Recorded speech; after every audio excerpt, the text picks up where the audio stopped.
Ladies and gentlemen, welcome to the Candidates Forum sponsored by the O'Fallon-Shiloh Chamber of Commerce, the O'Fallon Weekly, and the O'Fallon Progress. I'm Dr. Morris Taylor. I'm Associate Professor and Department Chairman of Public Administration and Policy Analysis at Southern Illinois University, and I will be the moderator for tonight's forum. At this time, would you please stand and join me for the Pledge of Allegiance?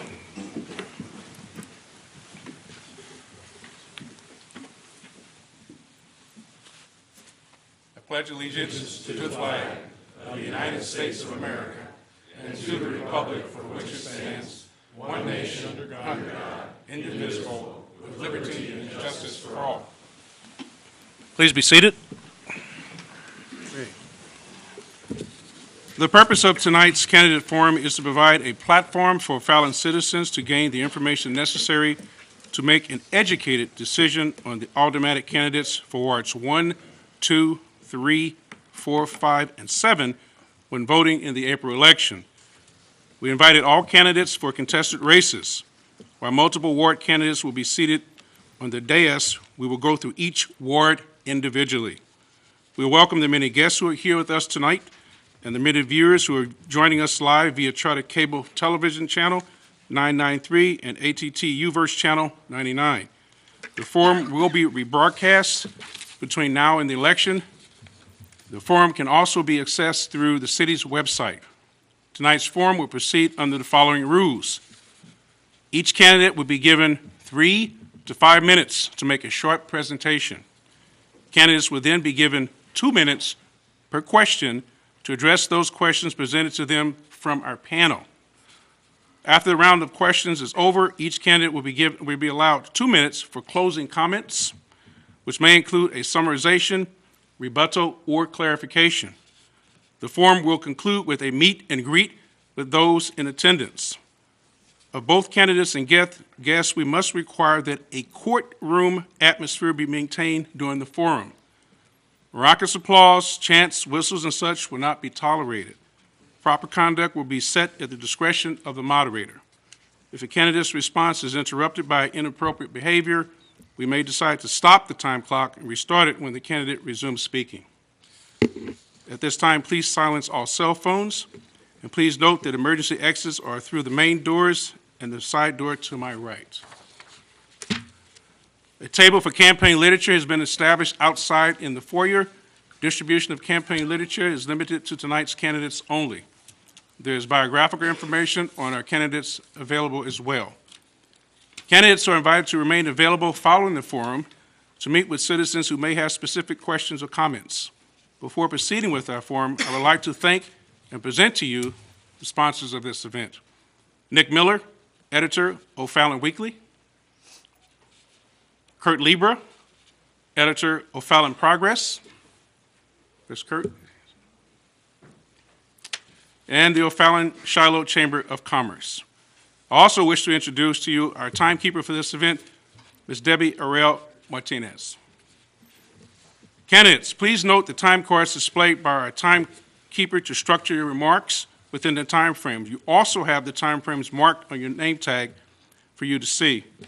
We will now begin our forum presentations. I'd like to remind the candidates to answer only the question presented to them. If you have a statement you wish to make, you need to make that statement in your opening or closing comments. Each candidate will be asked 2 questions. The order in which the candidates will present was determined earlier by random draw. Now we will start, currently sitting at the tables are candidates from wards 1, 2, and 3. And we will start with Ward 1 candidates. There's one open position for 2 candidates. The candidates are Ross Rosenberg and Dennis Mylert. You each have 3 to 5 minutes for your opening presentation. The order of the presentation was chosen by random draw. Mr. Mylert, you're first. Good evening. How's everybody doing today? Good. First of all, I'd like to thank the O'Fallon-Shiloh Chamber of Commerce, the O'Fallon Progress, and the O'Fallon Weekly for putting this on this evening. Secondly, all the people at home watching and tuning in, thank you, and especially the people in attendance who came out to meet the candidates this evening. It's really an honor to be here. A little bit about myself. I graduated from University of Missouri-Rolla with my metallurgical engineering degree. Shortly thereafter, I started working at Terminal Railroad Association, I've been there for 13 years. I really like my work. After meeting my wife, we decided to start a family and started looking around the metro area for a place to live and do that.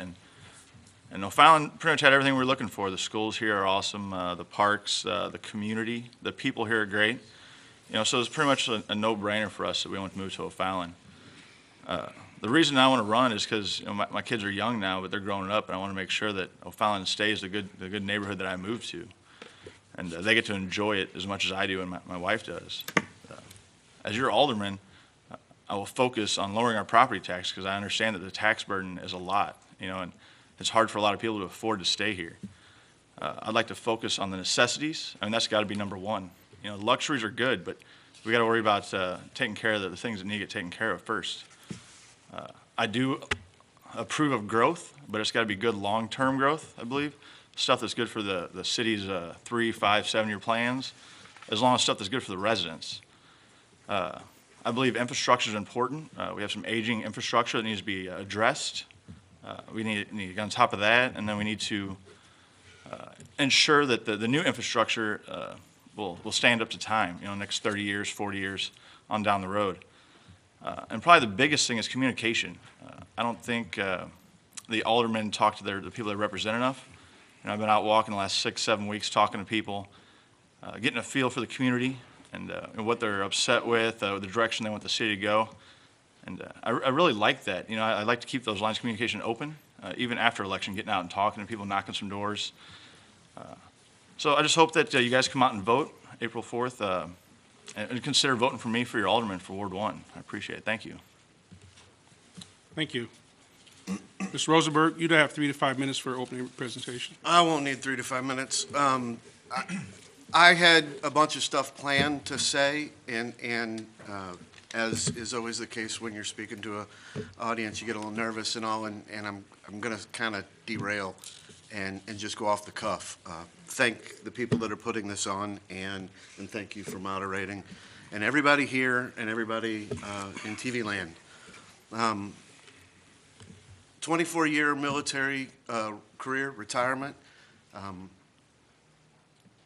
I came to O'Fallon because as a kid growing up in St. Louis before I joined the military, we came over here for air shows to the base and spent time just hanging out over here a lot. And I fell in love with O'Fallon long before I joined the military. Scott was my first assignment, and I lived in O'Fallon, and I loved it then.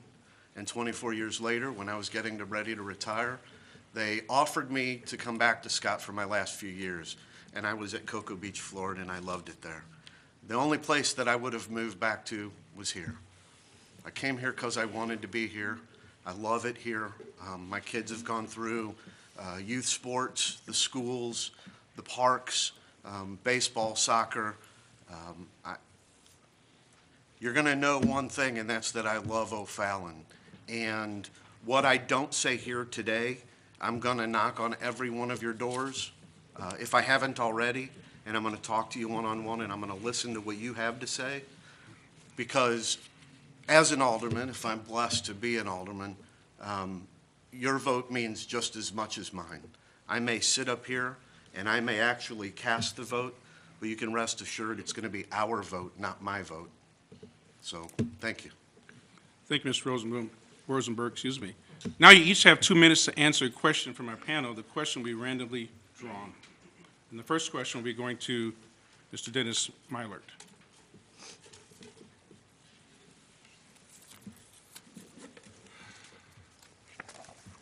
Mr. Mylert, how do you balance the desires of your ward versus the overall benefit to the city? The needs of the few versus the needs of the many? That's a good question. As alderman of Ward 1, I'm ultimately representing the people of Ward 1 in all matters of the city. And it's difficult to put Ward 1 over the city, but those are also my people, so I have to fight for things that they may want done in their ward. Kind of running a blank.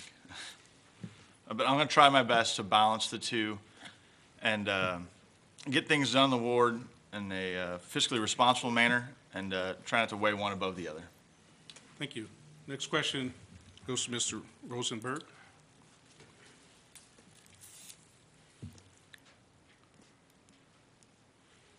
The water sale lease has been previously decided,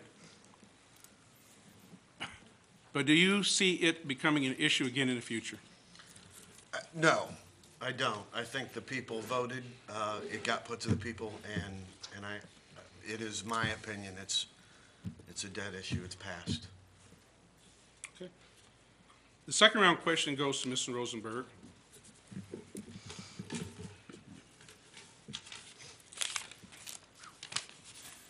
Okay, this is pretty long. Okay, Mr. Rosenberg, according to the citizen survey conducted in 2016, the citizens of O'Fallon rank safety and the economy as the most important focus areas for the community. The police department is consistently touted as one of the primary reasons people choose to call O'Fallon home. With the projected influx of visitors for Destination O'Fallon, the St. Elizabeth Medical Campus, numerous other commercial properties, and the continued residential growth, what are your plans in regards to adding police officers to keep up with growth and maintain the low crime rates within the city? You know, I don't know as an alderman what availability, what responsibility I would have to add police officers. It's something I certainly am concerned about. I've raised a family here. I mean, I still live here. So it's as important an issue to me as it is to everybody. I've talked to a few of the police officers, and I know that they're going through some promotional stuff to expand their reach. I don't really know what would be available to me to be able to increase the police force, but it's something I certainly have an interest in and would do some research on. Thank you. The last question in the second round goes to Mr. Mylert. These as random as we can.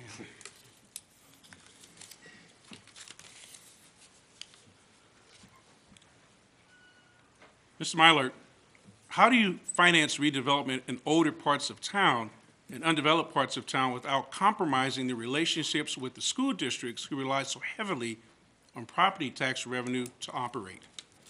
That's a good question also, and I've been thinking about that for a while. Redeveloping old parts of town doesn't necessarily affect how the school gets their money.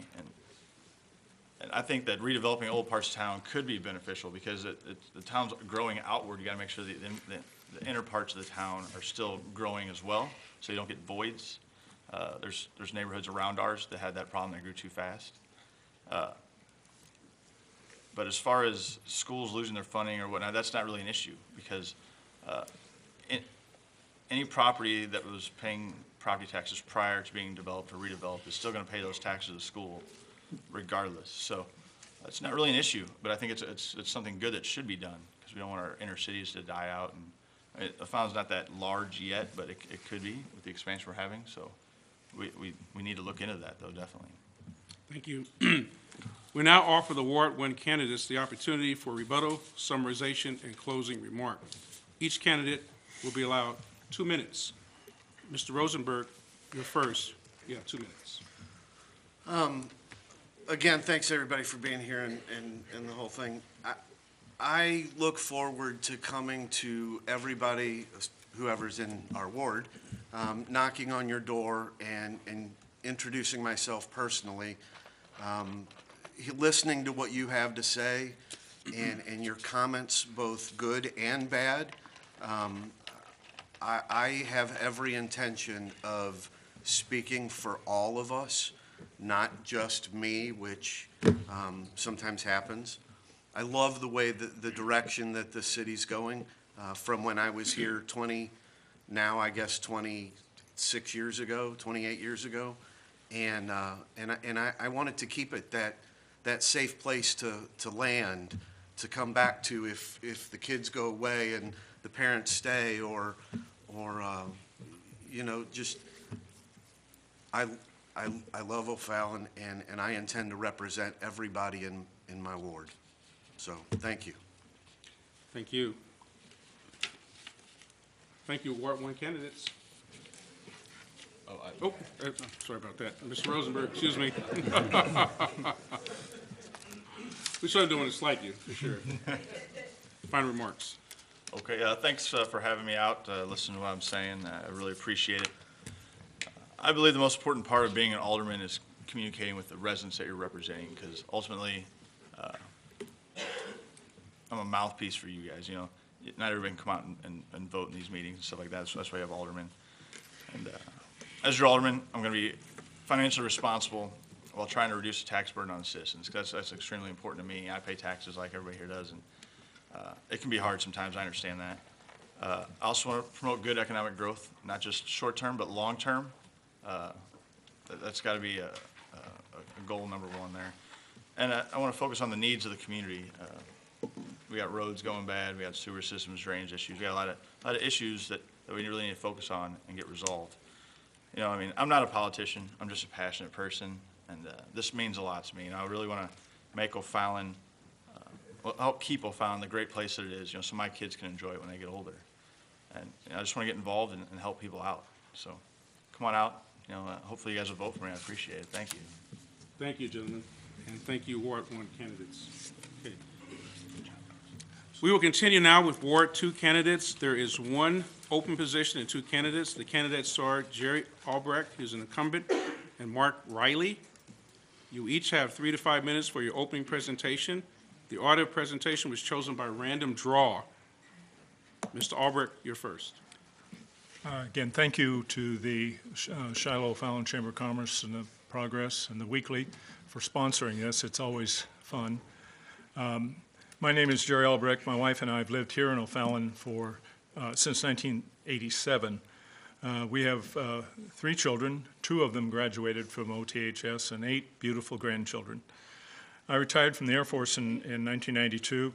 We chose to stay here because it was a place we wanted to live and to raise our children and have them finish school. After my Air Force retirement, I managed a number of IT contracts at Scott until I retired from the public sector in 2010.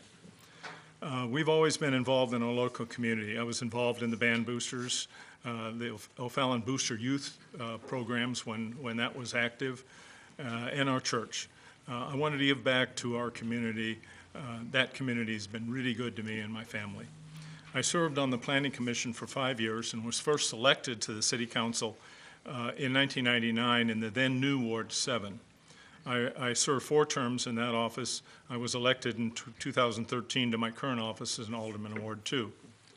I currently serve as the chairman of the Community Development Committee, vice chairman of the Finance and Administration Committee. I attend all other committee meetings. If I'm in town, I'm here.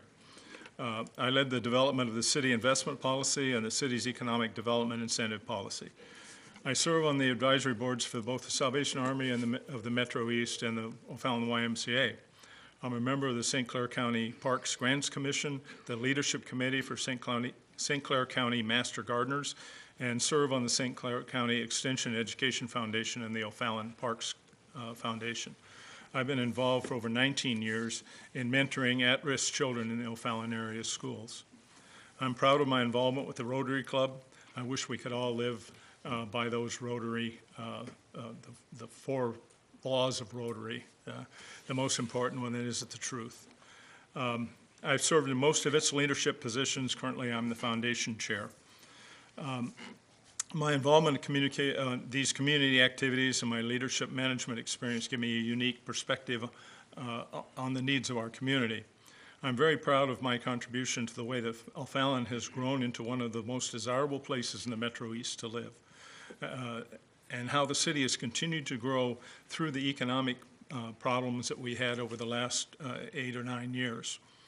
I am very proud of the 20 years or so of balanced budgets despite the economic ups and downs, the consistent record of controlling city property taxes, the expansion of the O'Fallon Park system, opening of Rock Springs Park, the Family Sports Park, and we've added over 300 acres to the park system since since I've been on the City Council. I'm proud of our new fire station, new park maintenance building out by the sports park. I supported Prop S, and I'm really proud of repaving nearly all of our roads, or most of them, and ending the rock and chip program. I support any and all efforts to reduce property taxes on our residents. I support Destination O'Fallon. To create downtown O'Fallon as an attraction and the family sports park as a regional attraction. I believe in honest and open government, and I think that's what we've been doing. I support the management by professional staff. We have an excellent professional staff in this city. I support continued development and improvement of the park system. I believe in smart and consistent rules for commercial development, and that development will increase sales tax revenue and allow us to reduce property taxes. I believe in the careful use of development incentives. I support the first-class public safety service that we have, our great police, EMS, and fire department. In summary, I want to continue to serve the people of this community and to apply my abilities to satisfy the needs of our great community. Because of the policies and processes we have in place, I believe that O'Fallon is ready for the future, as reflected in all the recent city surveys where 95% of the people who responded thought O'Fallon is a good place to live. I think we must be doing something right. I want to continue that. Again, I want to thank the Chamber of Commerce, the Progress, and the O'Fallon Weekly for supporting this opportunity for all of us. Thank you, Mr. Albrecht. Mr. Riley, you have 3 to 5 minutes for your opening presentation. I want to thank the Chamber of Commerce and the papers for hosting this forum. Like many in this city, I was brought up in a military family. My father was a colonel in the Air Force, and I was born at Scott Air Force Base. I've lived all over, but my father was stationed at Scott on 4 separate occasions. I attended EK, Marie Schaefer when it was a junior high, and all 4 years at OTHS, graduating in 1998. I went away to college at Eastern Illinois University and became a teacher. My wife and I briefly moved away, but we soon realized we wanted to raise our family in a town that we both loved, so we came home. I got a job in Jackson County, teaching high school social studies, and finished my master's in educational administration from SIUC. But the most important thing that I want you to know about me is that I am a political independent. I have never joined a party, and I've never voted a straight party ticket. I've never contributed to a political party, and I have and never will accept money from any political party in this county. I have no agenda here but to make this city better. I'm running because several years ago, the City Council approved an economic development plan to guide our city's future. When discussing the cost for this ambitious plan, the idea was floated that since our most valuable asset was our city's water and sewer department, we could potentially pay for the pieces of that plan and other expenditures by selling or leasing control of that department to a private company. As many of you remember, when those plans went public, there was considerable backlash, and voices rose up on both sides. City council and committee meetings turned toxic. Many citizens began to feel like their council was either not being honest or not being as open as they should have been with the process. Eventually, the matter was referred to the people, and the people spoke clearly, with over 80% opposing the plan. Subsequently, the idea was scrapped, but the venom and the anger stayed around, and I believe that it is still around today. This issue of the water sale not only spurred my interest in this position, but it also had another consequence. It led the city to begin borrowing through the issuing of bonds to fund projects for that economic development plan. As a result, our city's debt rose dramatically. In the past 2 decades, it has risen over 500%, from around 10 million to over 60 million and climbing. I'm running because I believe that the only way to heal the divisions and distrust that was created during the discussions of that water department sale is, for lack of a better term, to clean out the city council of many of the individuals who sought to sell that asset, like my opponent. Even at the most recent meetings, there is sarcasm and insults, often directed at the city council and back to the audience. I believe that our city is better than that, and the only way we can start over and move past it and regain the trust of our citizens is to get a fresh start with some new faces. I see a lot of new faces running, and I'm rooting for a lot of them for that reason alone. I'm also worried that our city's exceptional financial record is in danger if we continue to issue bonds and borrow money at the current rate we do. With Destination O'Fallon, our debt will climb above $65 million. If we continue to build up debt, possibilities that we lose our excellent bond rating could be put to jeopardy. This would lead to higher interest rates, more debt for a longer period of time. This could hamper our ability to fund infrastructural improvements, and as we've already talked about today, many areas those are badly needed. If our infrastructure suffers, businesses may not want to partner with this city. Residents may choose to leave. This would lead to a loss of sales and property tax and make it almost impossible for us to pay off the debt we have. The extra burdens would undoubtedly fall to the taxpayers of this city, which could bring up the selling of assets again, which could bring up the potential water and sewer issue all over again, and I'm determined not to let that happen. It worries me that we have so little money at times for infrastructural emergencies. It worries me that we prioritize wants over needs. It worries me that we spend money based on growth projections. And you don't need to look any farther than the high school's current budget issues to see what happens when you spend money you don't have. It worries me that when unplanned expenses arrive, we as a council are quick to raise tax rates like we have done 2 times in the past year. And it worries me that our debt is increasing. We only need to look to Springfield or even Washington, D.C. to see what happens when we have too much debt. It is not something to be taken lightly. I am running to rebuild trust, to reestablish better communication and transparency. I'm running to focus on our debt and to make sure that the future economic development and other expenditure decisions of this council are done intelligently. Those are the primary focuses of my campaign, and they will continue to be the focuses of mine if elected. Thank you. Thank you, Mr. Riley. Now, each of you will have 2 minutes to answer a question from our panel. The question will be randomly drawn. The first question goes to Mr. Albrecht.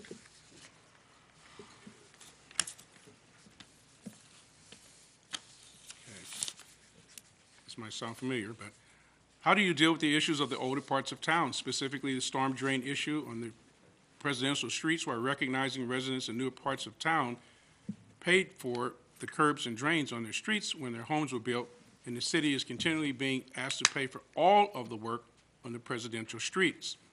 How do you care for older parts of town while being respectful of potentially duplicating costs for residents in newer parts of town? Well, we can't afford to let the older parts of town decay, because then they affect the overall wellness of the whole city. So over a period of time, the city has studied the presidential streets, and I think we're now just about the second year, or just funding the second year of probably a $5 or $6 million project to improve the drainage and improve the streets of the presidential street area. So I think that will improve and make the property there more valuable and keep the kind of people that we want in O'Fallon in those some historic homes. Thank you. The next question in the first round goes to Mr. Riley.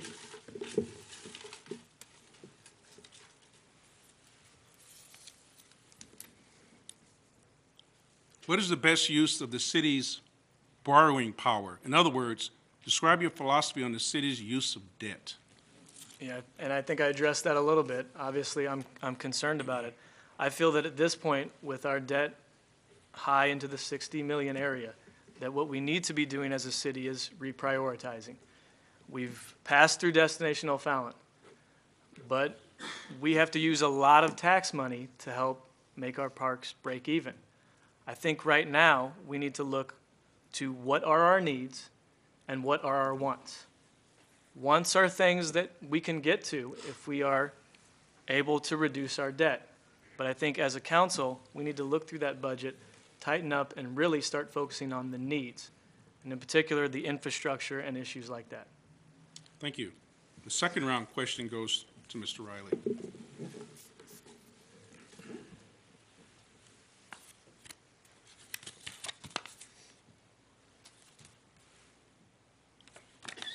Okay.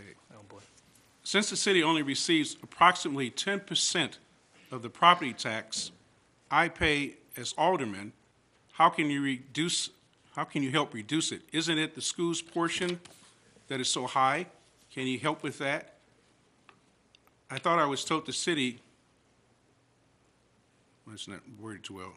I thought I was told the city only gets 10%. Is that correct? Yeah, can you rephrase that? I'm sorry. I'm trying to decipher this. I read a lot of documents, but let me read this one more time. Since the city only receives approximately 10% of the property tax I pay as alderman, how can you help reduce? Isn't it the school's portion that is so high?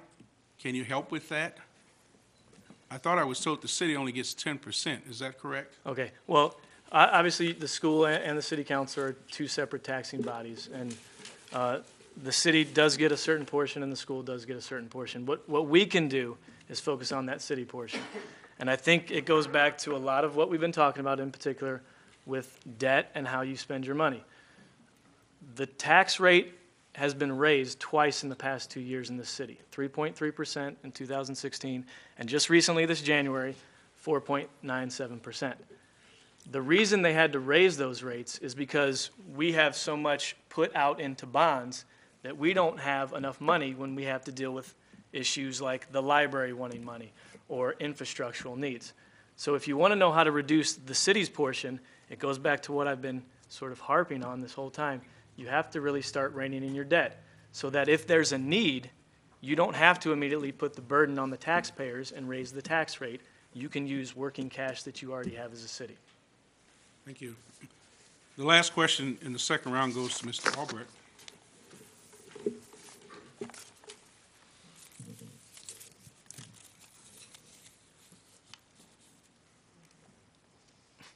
What is your philosophy on how to balance the desire to grow the tax base with, quote, big box retailers while also helping ensure small hometown businesses can flourish? Well, one of the things we have been trying to do is encourage smart growth because that brings in sales tax revenue. And the sales tax revenue is the guarantee. The increase in the sales tax revenue will be the guarantee for anything we want to do in any tax reduction. The city does get about 12% of its revenue, of the tax revenue. The rest of it is the county, the library as a taxing district, and so is all the school districts. So we can do very little except for coordinate things like maybe cooperative buying, close coordination of street projects so that a new school is planned with no city street to it, which has happened. So that's the kind of thing that we can do, the smart thing to do. Thank you. We will now offer the ward to candidates the opportunity for rebuttal, summarization, and closing remarks. Each candidate will be allowed 2 minutes. No. Are you ready? Who goes first? I'm going to get to that in just a second. That's okay. Each candidate we allow 2 minutes. Mr. Riley, you'll be first. You'll have 2 minutes. Okay, once again, I want to thank the Chamber and the papers for holding this forum. I think it's great for underdogs like me. I would also like to invite people to check out my Facebook page, Mark Riley for Alderman, and contact me if you ever have any issues. The average citizen in the city of O'Fallon is around 36 years old. It just so happens that I am 36, which means that I represent what the average citizen of O'Fallon looks like. But more importantly, it also means that, God willing, I will be in this city for the next 40 to 50 years of my life. My kids will go to these schools. They will play for the sports teams. I will watch them grow up and graduate from OTHS just like I did, and I'm sure several of you in here can picture that same scenario. I will make a pledge to all of you right now that I will not let debt put a future burden on my family or anybody else's in this city. It is our duty as public servants to carefully watch all the spending we do. It is our duty to think about the effects of the decisions that we make, not only now, but years from now. I run with no agenda but to help this city, and I will not kick the can of debt down the road to the next generation. I will not put extra burdens on the taxpayers of this city. I will not be bullied by anyone or influenced by anything except for what is right. So if you would like a fresh start, if you want to show young people that they can get involved, if you'd like better communication, more transparency, and regaining trust in your council, if you want somebody to look out for intelligent development, to put the needs of the people first, if you want somebody willing to make a motion on day one that we will put this issue of the water sailor lease to bed indefinitely, then I ask on April 4th, you do what is sometimes difficult for Americans to do, and that's tell a long-standing incumbent, thank you for your service, but it is time to pass the torch.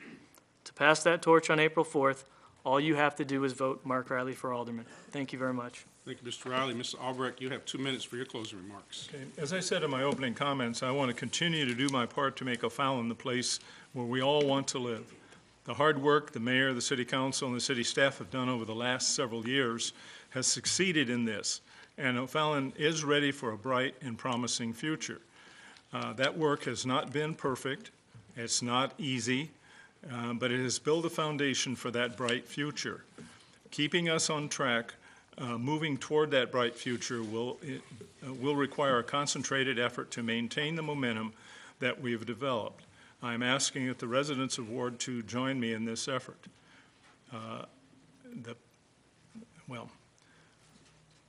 You need the experience. You need the experience because I've heard comments made so far tonight which indicate that the people have very little concept about what really goes on in what the city council does for the people of this city. And it will take them a while to learn. And it took me a while to learn. My recommendation to any new city council members to sit down and shut up and listen for about 6 months, because then you'll find out what's going on. It's a very difficult, it has many facets. It's not an easy job. And we get paid so much money that I can afford to go to Hawaii on it. Laugh, laugh.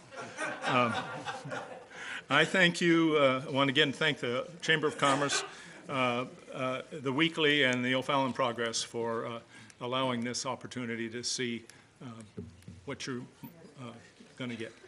Thank you. Thank you, Ward 2 candidates. We will continue now with Ward 3 candidates. There is one open position and 2 candidates. The candidates are Matthew Gilreath, incumbent, and Vern Millar. You each have 3 to 5 minutes for your opening presentation. The order of presentation was chosen by random draw. Ms. Millar, you're first. I didn't know I had random draw on it anyway. Interesting. I'm Vern Moyer, and I appreciate the Weekly doing this and the O'Fallon Chamber of Commerce. I mean, how far do you want me to go back? I mean, I was born and raised here, moved away, came back, born and raised, came back, moved back, whatever.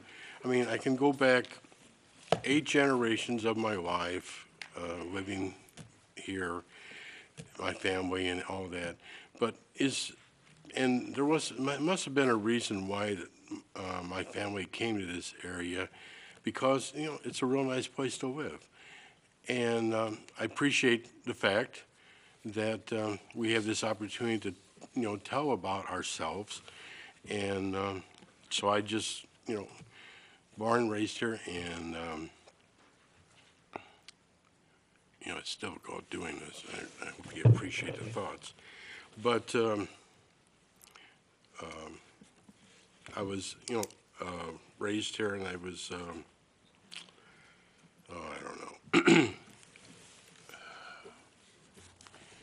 had many life experiences in town, appreciated the efforts that people did for me as I was growing up.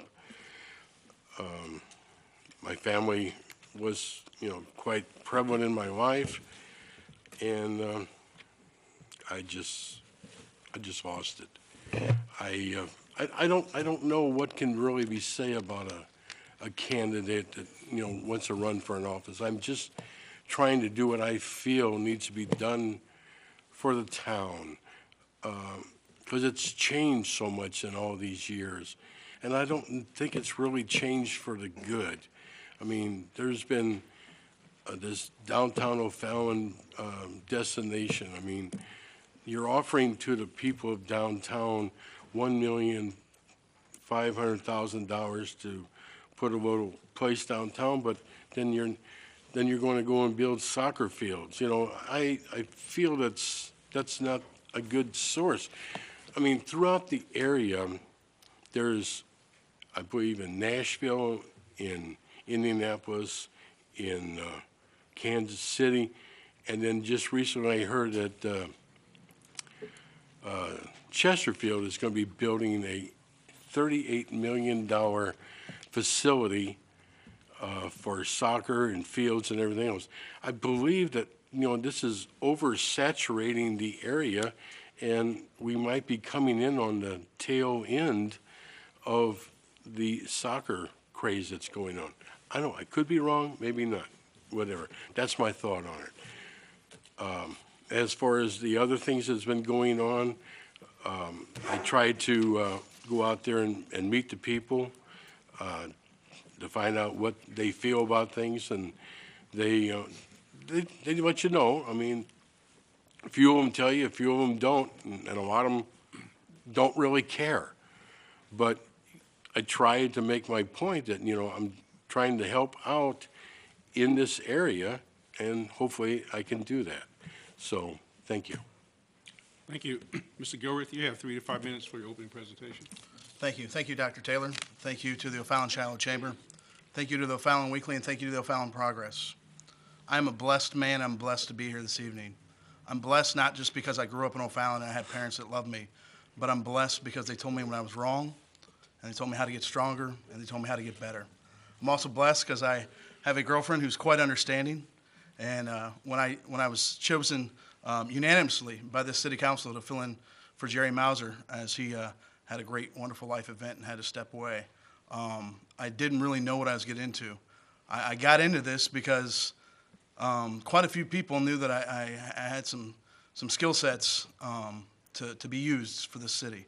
I'm an ambassador with the O'Fallon-Shiloh Chamber. If you're not part of the O'Fallon-Shiloh Chamber, you don't have to be a business.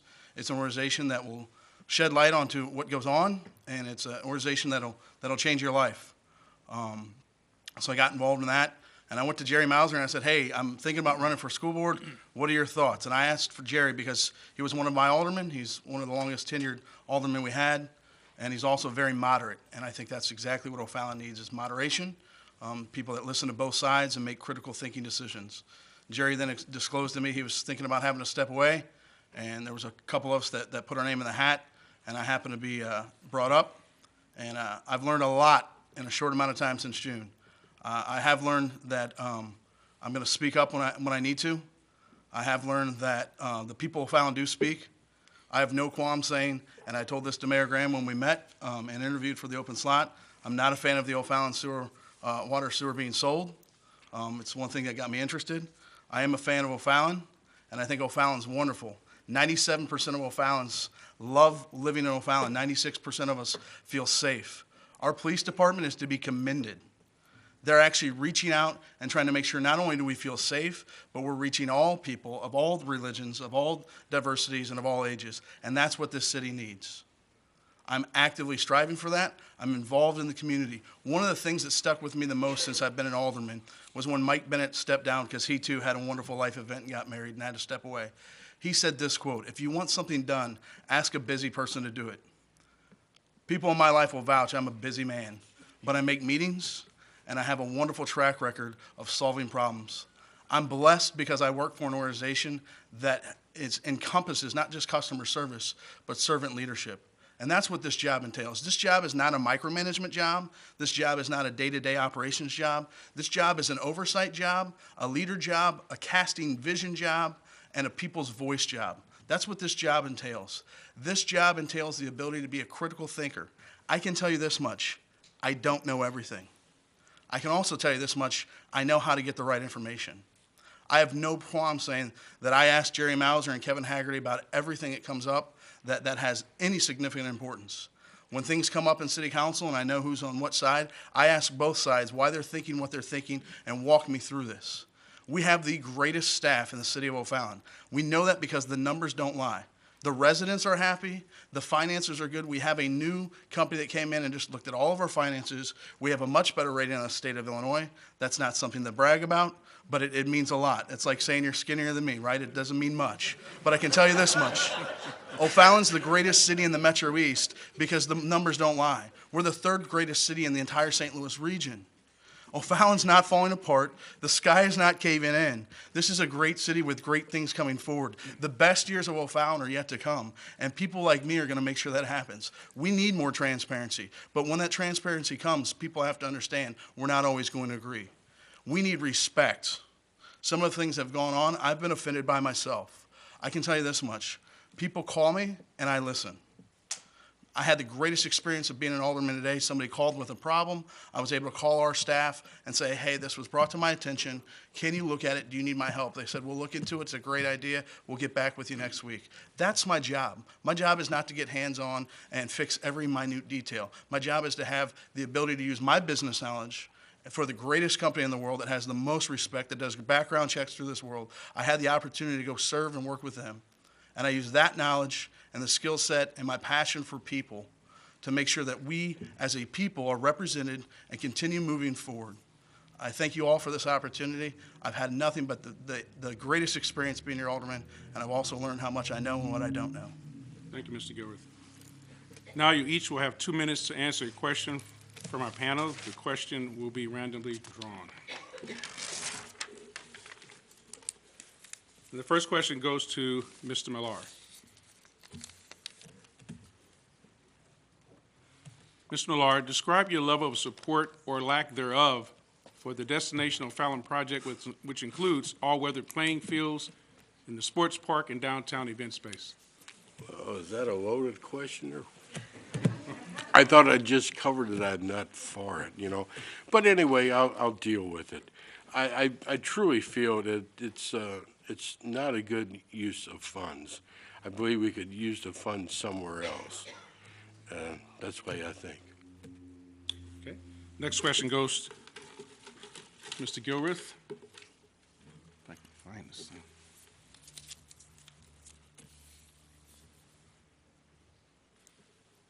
The water sale lease has been previously decided, but do you see it becoming an issue again in the future? Well, I think the water sale lease was a great thing that happened in O'Fallon because what it did is it got people involved. What I will tell you is this. I have no plans, no plans on flip-flopping. I have no plans on bringing it up. And I can assure you that the people of O'Fallon have spoken. And our job, whether we agree or disagree, and I'll tell you I agree with the 80% of O'Fallon. I'm not afraid to say that. But what I will say is our job is to communicate effectively what's going on. And it got people involved and wondering, hey, what was going on? I can tell you this much too, though. The people of O'Fallon are happy because they vote and they speak. And when you vote on April 4th, you need to vote for me because I'm not going to bring up the water sale lease project, but I'm going to listen to all the issues that come up, whether we have a new project here or new development there. Just like that, if something were to come up with the water sale lease, I have no problem saying that I don't think it's coming up. But let me reiterate, I'm not a fan of it.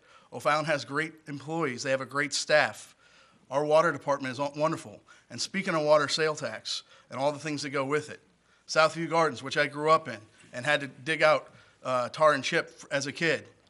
That we finally have, I've got a scar. I fell on my bike right afterwards, all right? I can tell you that's why the stormwater issues are there. We're fixing some of that, and we're fixing the water main issues in Southview Gardens, and we're going to continue to fix the water issues that we have in the presidential streets. That's the water issues we have in O'Fallon, not whether or not we're going to sell the water department, but we need to fix the sewers and the infrastructures, and those are in the budget because Kevin Haggerty and Jerry Mauser fought for years to put those in the budget. And as we start getting in the 2018 fiscal budget, I saw for fact Monday night at the meeting that they're in the budget for this year. And I don't see a problem why we're not going to continue the work that those guys started. The city chose them, the city council chose me, and we're going to continue to do great work in our water and sewers. Thank you. The second round question goes to Mr. Gilruth.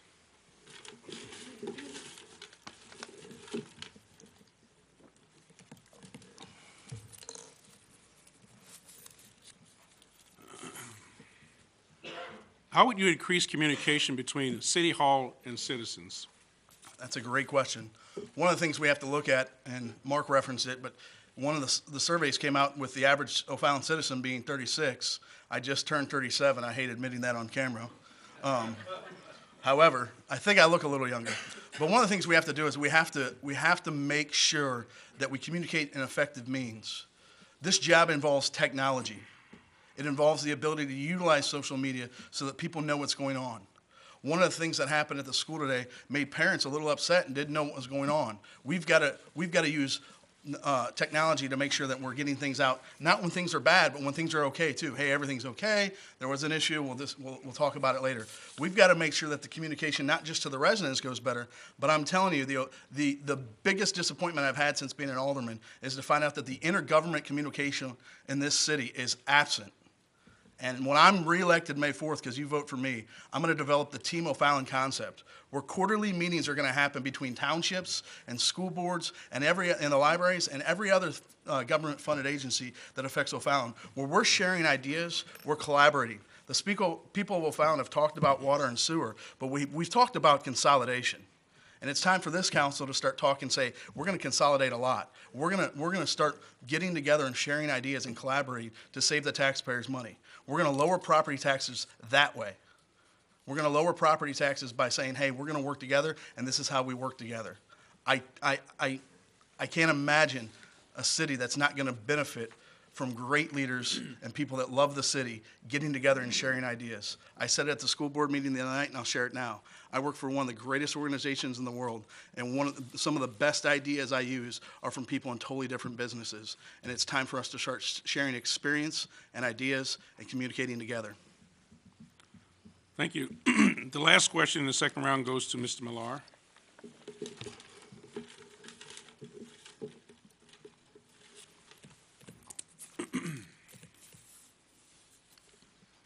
Mr. Millar, what is your position about the two separate countywide sales tax measures on the ballot?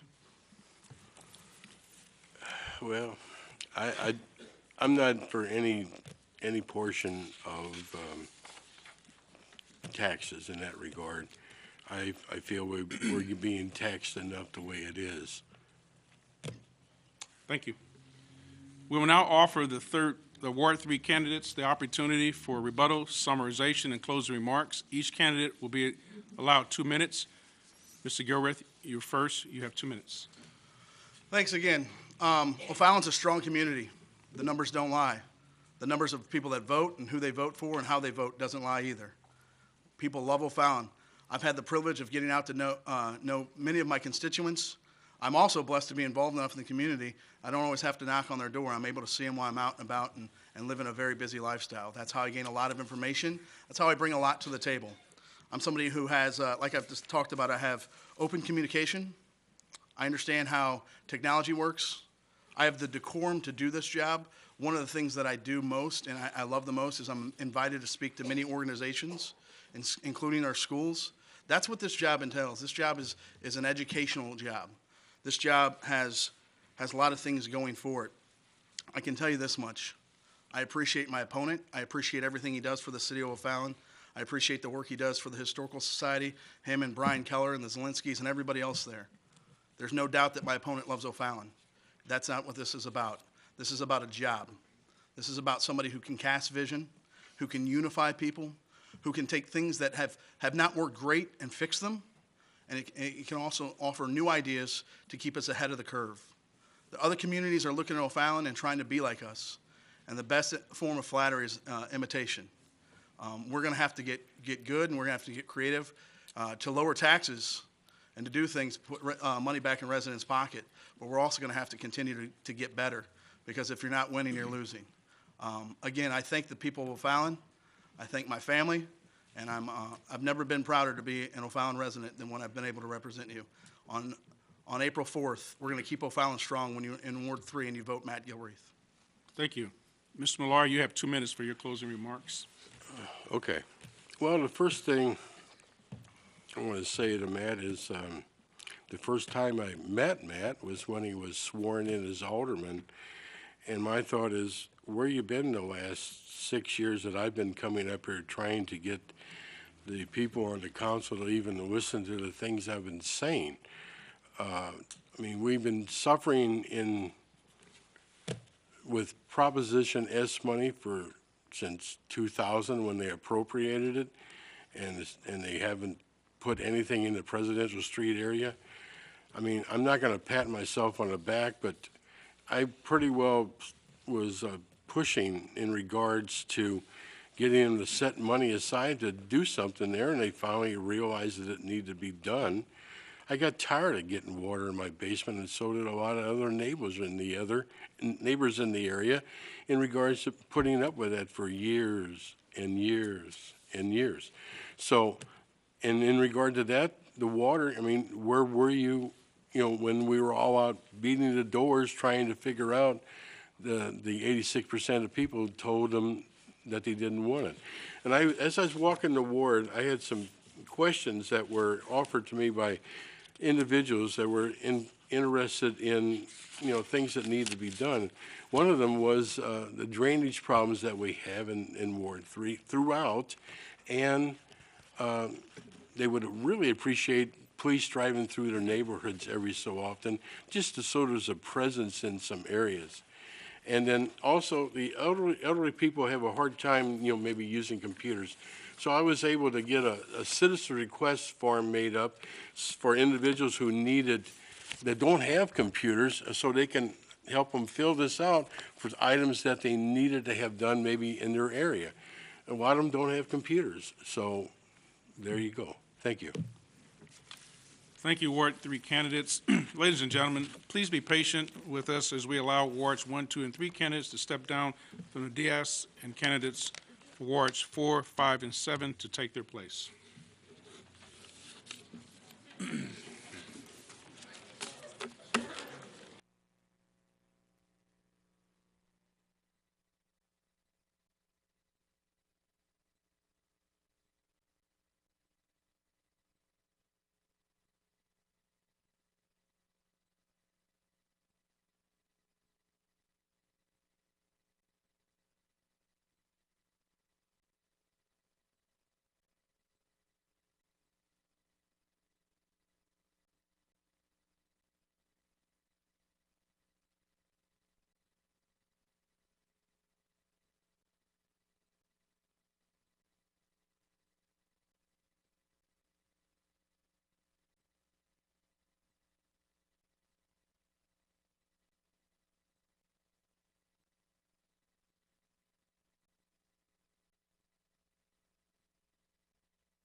opportunities I've been provided from being born here and raised, I've always had a desire to return to this city after college and give back and serve the people of O'Fallon, which is the reason that I am running. And in terms of my platform, you know, I could come up here and tell you all these grand things that I'm going to do, but I'll save you that, because at the end of the day, what it comes down to is you've got the mayor, the administration, and the city council, all of which have to come together and work together to achieve a platform. Not one of us can sit here and say, we're going to do this for you, we're going to do that. Everybody has to work together, and you have to get the votes to do it. So I won't give you any of that, but I will tell you, with my finance background, I will serve as a fiscally conservative voice on the city council. I will approach each decision with an open mind and two guiding principles. The first one being, is it an efficient use of taxpayer funds? The second one being, is it in the best interest for all of O'Fallon, including residents and businesses?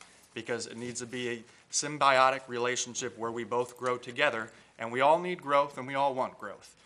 Some people may say that some people don't want growth, but that's not the truth. Everybody wants growth because we all succeed. But the reality of the fact is we all need to share equitably in the cost and the benefits of that growth.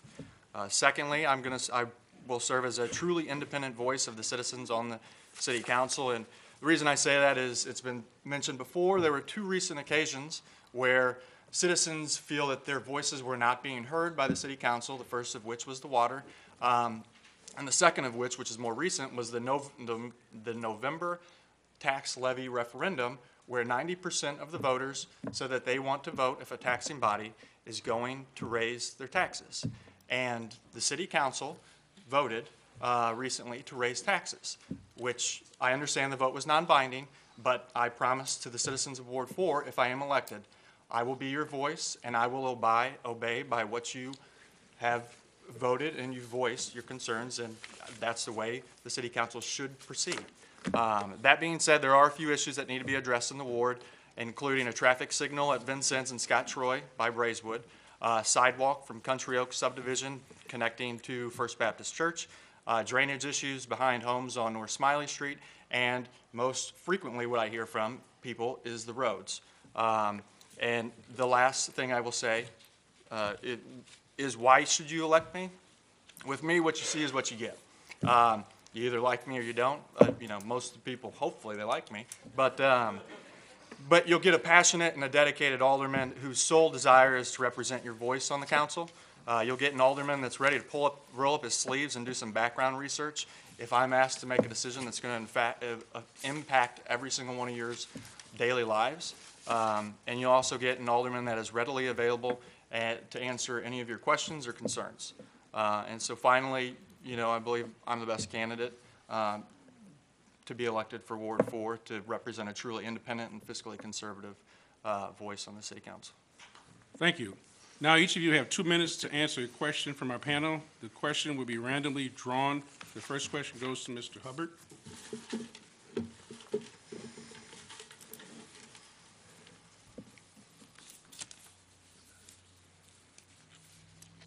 Describe your level of support or lack thereof for the Destination O'Fallon project, which includes all-weather playing fields in the sports park and downtown event space.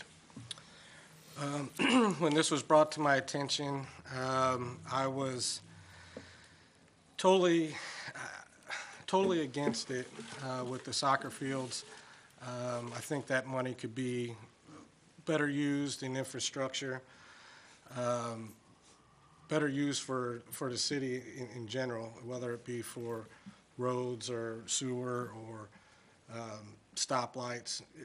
It could be used better than putting in soccer fields. And as far as the downtown area with the pavilion that they're trying to put in, I think it could be good. But then again, we're focusing on wants and not needs. There are needs in this town that need to be addressed before we go further with wants. Thank you. The next question in the first round goes to Mr. Morton.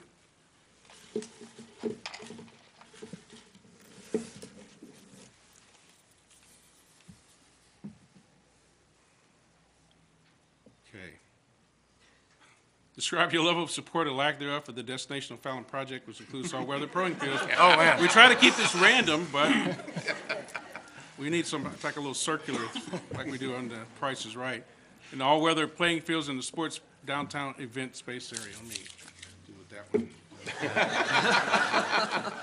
Sometimes we just have to do this on the fly. So how about this? Okay. I'm going to add lib. What is your philosophy on how you balance the desire to grow the tax base with big box retailers while also helping ensure small hometown businesses can flourish? It's a good question. One of the things we need to do is we need to proceed or pursue smart growth, what I would consider smart growth. Big box is good because you're going to attract a lot of people there. In a lot more purchases, you're going to get a lot more sales tax out of those retailers. However, on the other hand, you also need to support small businesses because, for instance, small businesses are the ones that are investing in downtown O'Fallon to renovate a building. Say, Salvatore Sincata, you've got the Hollyhock House, you've got Peel, you've got Mr. Hubbard has his business down there.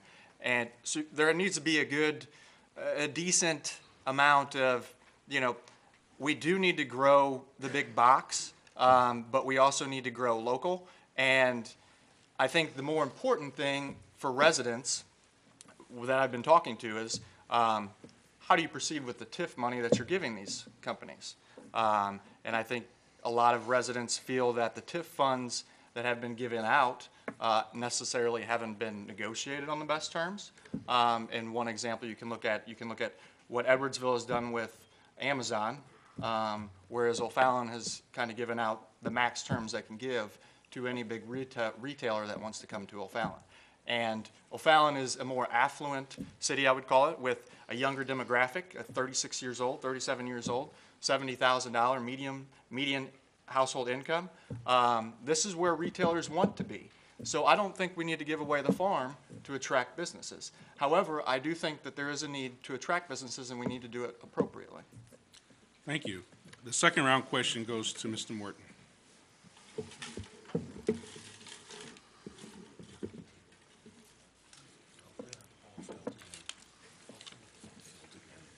Mr. Martin, how do you deal with the issues in the older parts of town, specifically the storm drain issue on the presidential streets, while recognizing residents in newer parts of town pay for the curbs and drains on their streets when their homes were built and the city is continuously being asked to pay for all the work on the presidential streets? How do you care for older parts of town while being respectful of potentially duplicating costs for residents in newer parts of town? My first, answer at this would be the people who live in the on the presidential streets deserve the same services that people who live in brand new subdivisions deserve. They deserve the quality to not have their basements flood. And by doing that, that means we need to invest in the infrastructure to provide that. I'm surprised that it's taken this long to do that. If you look at the past 20 years, like candidate Riley had mentioned, the debt has gone up from 10 million to over, it's 62.5 or 62.8 million. And we're going to issue $10 million more of bonds for the sports parks. What we're doing is we're borrowing money, and basically what it needs to be is need to reprioritize what we're doing with our borrowing power. I think what we've been doing is allocating a lot of that to the soccer parks, where we need to reserve some borrowing capacity to put into the infrastructure for the citizens of O'Fallon in the presidential streets. I mean, there's some that also flows on to Smiley, where they deserve infrastructure investments as well as, for instance, like I mentioned, the sidewalk connecting Country Oaks to First Baptist Church, where you have all the schools getting sidewalks put in around, EK, for instance. But the folks from Country Oaks who have to walk to the high school, there's no sidewalk that connects Country Oaks to the church. So the kids have to walk on the side of the street, which is completely dangerous. And I'm surprised it hasn't been addressed before. I know that, there's puts and takes that you have with the investment dollars in the city, but I think there's things that are pretty clear that we should be doing more for the citizens. Thank you. The last question in the second round goes to Mr. Hubbard.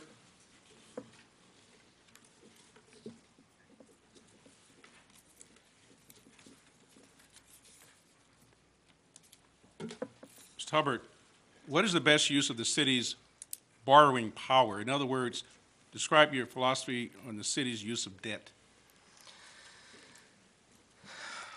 Well, the debt problem in O'Fallon, well, the debt is a problem in O'Fallon. So I think what we need to do is concentrate on bringing that debt down, not bringing in any more bonds to do stuff. We need to kind of sit back and take a look at what we have, and it kind of goes back to the wants and needs. We need to get the taxes down and stop borrowing money and kind of utilize what we have and go forward with that and trying to concentrate on getting the taxes down and the debt down as well. And not add any more to it, not add any more to the debt problem that we have already. Thank you. We now offer the Ward 2 candidates the opportunity for rebuttal, summarization, and closing remarks. Each candidate will be allotted 2 minutes. Mr. Martin, you're first. You have 2 minutes. Well, I want to thank everybody for coming out tonight and all the candidates for showing up. Well, the majority of the candidates for showing up.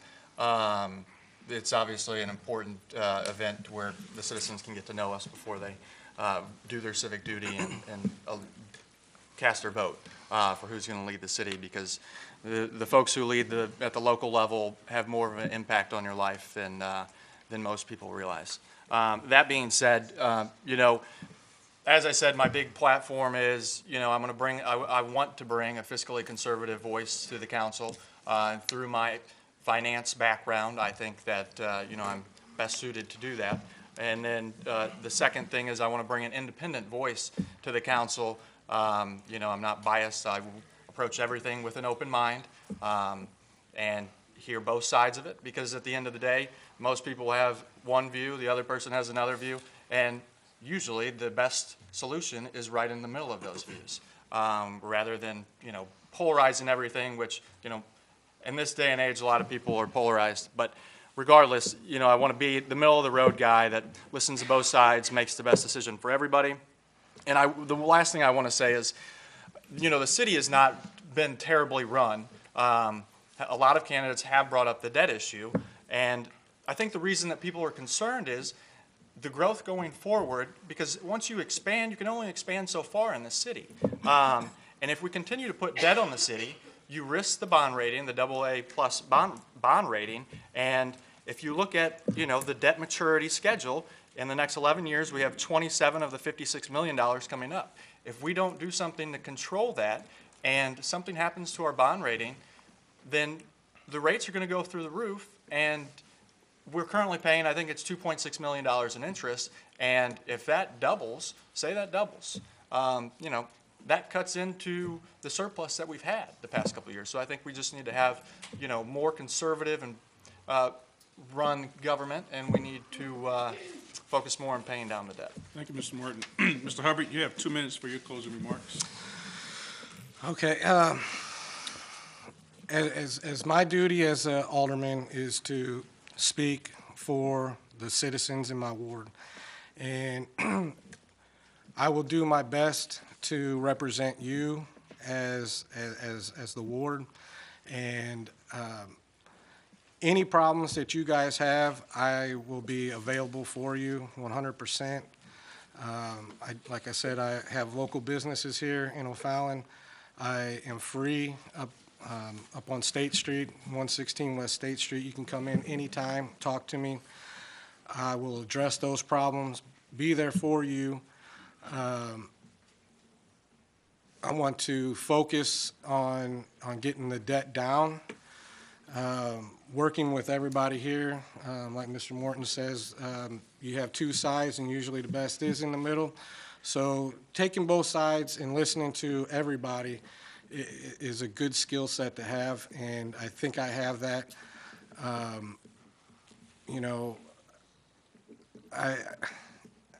I do love this community, and I want it to be good for my children and have a place for them to grow up in and not have these high taxes and high debt, and just be able to flourish here in O'Fallon and possibly take over our business as well if they want to. So, but I am here for you guys, and anything you need, you can get a hold of me. Thank you. Thank you, Ward 4 candidates. We will continue now with Ward 5 candidates with the unexpired two-year term. There is one open position and two candidates. The candidates are Chris Hersey, incumbent and write-in candidate for the unexpired two-year term, and Andrew Lopino. You each have 3 to 5 minutes for your opening presentation. The order of presentation was chosen by random draw. Mr. Lopino, you're first. Well, thank you. Thank you to the O'Fallon Progress, the O'Fallon Weekly, the O'Fallon Shiloh Chamber of Commerce, as well as City Hall for hosting this event tonight. My name is Andrew Lopino, and I am running for the Ward 5 two-year term. I'm up here for a couple of reasons. O'Fallon's grown a lot in the last 20 years, a couple of decades, and it's going to continue to grow. And I want to be a part of that growth and help shape the city in the future. We have some great parks. Our schools are wonderful. The services that the city provide are top-notch. We've all heard everyone say that tonight. And so I think it's important that we continue this and continue to grow within our means. Another reason why I'm running tonight is because I want to be a voice and a resource for the residents of Ward 5. My girlfriend and I, since living here, we really haven't heard from the aldermen who have represented us over the years. And that's something that's concerning to me, and I know that's concerning the residents as I've knocked door to door. I think as aldermen, our responsibility is to be a resource to the residents, but also to foster that communication between the city and the residents that live in our wards. And so that's why I've been making a promise to the residents who I knock on that you're going to see me. And you're going to see me outside of the election and campaign season. I'm going to be knocking on doors, and you might just get sick of me a little bit. My experience, I think this is a job interview. So I did bring my resume. I want you guys to know where I'm coming from and what my background is. For those who are watching online or at the comfort of your own home, you can go to andrewlopino.com. You can go to my website, and you can get my resume there if you're not here in person. My background is in higher education administration. I have a master's in that. And during that time, I've set budgets. I've worked with community leaders. I've supervised staff members. I've set goals and outcomes for my staff. Right now, I work up at SIUE as an academic advisor, and I'm also a part-time student in the public administration program. And in that, I've taken courses in local government administration, public budgeting, public policy. I'm going to be finishing up my degree this summer and taking a course in grant writing. So I think my education, along with my experience in the public sector, makes me a great candidate to be your next Ward 5 alderman, and I look forward to taking some questions. Thank you. Mr. Hersey, you now have 3 to 5 minutes for your opening presentation. Thank you, sir, very much. First and foremost, I'd like to thank the O'Fallon and Shiloh Chamber of Commerce. I would like to thank the O'Fallon Weekly and the O'Fallon Progress, as well as we all have been saying. This is a great opportunity for the residents and for all of us, and I thank all the other aldermen who have come out tonight, or potential aldermen, to come up here and speak, because it is nerve-wracking, at least for me a little bit. On that topic of thanking everybody, I really want to thank the chamber for putting this on, because normally my seat's down there, and I finally get to come to the big boy table. So I'm very honored to be up here right now. I have my cheat sheet here, my little note cards, and these are all strictly about myself. I never thought I'd have to cheat about myself, about what to remember about myself and tell you guys. So I thought that'd all be up here, but just in case. So my name's Chris Hersey. I was born and raised here in O'Fallon, the youngest of 4. David and Susan Hersey are my parents, and I've been to, I believe, 4 schools here in O'Fallon: EK, Marie Schaefer during the 5th and 6th grade swing, Fulton Junior High School, and finally OTHS. Graduated in 2007. I worked for O'Fallon Parks and Recreation starting in 2005. I stopped working there last year as I was appointed to the Alderman of Ward 5 position when Alderman Bennett, Mike Bennett, again, as Mr. Gilreath said, got married and moved away. So it was a great time for him. I was appointed in November, so I stepped back from the Parks and Recreation. I didn't want to have a conflict of interest with that. I started out as a umpire and cutting grass for the Parks and Recreation. I mean, down cleaning lawnmowers and the real fun stuff for the parks. Moved up to managing some of the sports leagues where I got to see a lot of your children and some of you that were coaches as well. I met my beautiful wife, Allie Hersey, at O'Fallon Parks and Recreation. She was working in the concession stand while I was her boss, and that switched quickly. I am no longer her boss, nor after the day I met her was I her boss. Love you. We were married at First United Methodist Church here in O'Fallon, 2012, Pastor Ron Dickinson. And we bought our first house here in O'Fallon off of Oak Street. And for those of you that don't know where Oak Street is, it's next to Gators. And if you haven't been to Gators, go to Gators. Very, very good. I have a business here in O'Fallon, right off of Highway 50. I'm a director for Mark 16 Transportation. We're a Christian-based company. We have Christian values. I am a Christian, thank you. Christian man, we have a Christian household, and I think that's important for the alderman because there's a lot of values that tie with serving and being a Christian follower. Our current house, my wife and I were blessed enough to be able to move to Savannah Hills, which is a beautiful neighborhood. We have great neighbors in 2014. I coach Cary-L basketball, Cary-L Junior High, which is the other side of the district than where we live. But I coach the 8th grade boys basketball team. We were the state champions just a few weeks ago. It was a lot of fun. The boys will be in here in a couple of weeks being recognized. I'm also, my wife and I are also members of the O'Fallon District 90 Boosters Club. I'm a Mason, I'm a Scottish Rite member, and I am a Einid Shriner. Also, glad to hear you are as well. Currently, I serve on the Public Works Committee and the Parks and Environment Committee. A lot of the questions that were being asked tonight revolve around Public Works and revolve around Parks. So I'm hoping I get one of those questions. Those are good questions. So Could be anything. I had the opportunity to really get into the alderman position just a few weeks ago after I was nominated in November. You know, I took a lot of the advice from some of the current aldermen that we have of sit back, watch, listen, learn, a lot like Mr. Albrecht said, and I did. I listened, and I listened to my constituents, and there was a big vote a few weeks back, and they wanted me to have their voices heard through this microphone, and that's what I think the biggest part of this job is, and I will continue to do so for you. Thank you. Thank you, Mr. Hersey. Now you each will have 2 minutes to answer a question from our panel. The questions will be randomly drawn. Yeah. Do the best we can do that. That crinkled one was a good one. Yeah. Okay, let's see what we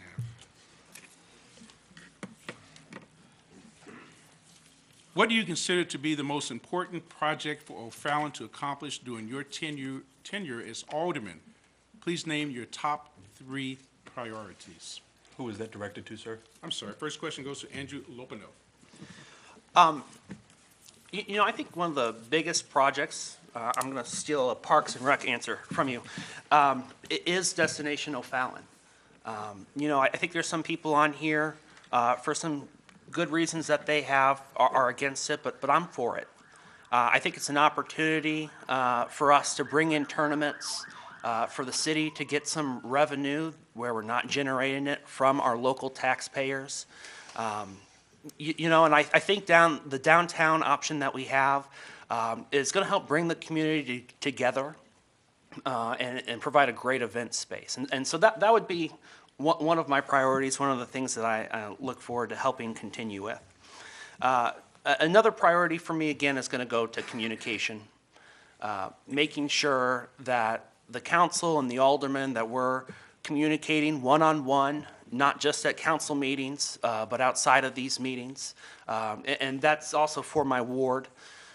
The third priority that I think is making sure that we're passing sensible resolutions and that we're not constantly increasing the tax burden on our residents. I hear, when we do increase our tax levy, there's the argument that, oh, it's only a few dollars here or a few dollars there. But when I'm knocking on doors, people are telling me that a tax is a tax is a tax is a tax. And so I think we need to live within our means. We can grow within our means with smart growth, as been mentioned before. But that would be another priority of mine, making sure that we balance our budgets and that we're living within those means. Thank you. The next question in the first round goes to Mr. Hersey.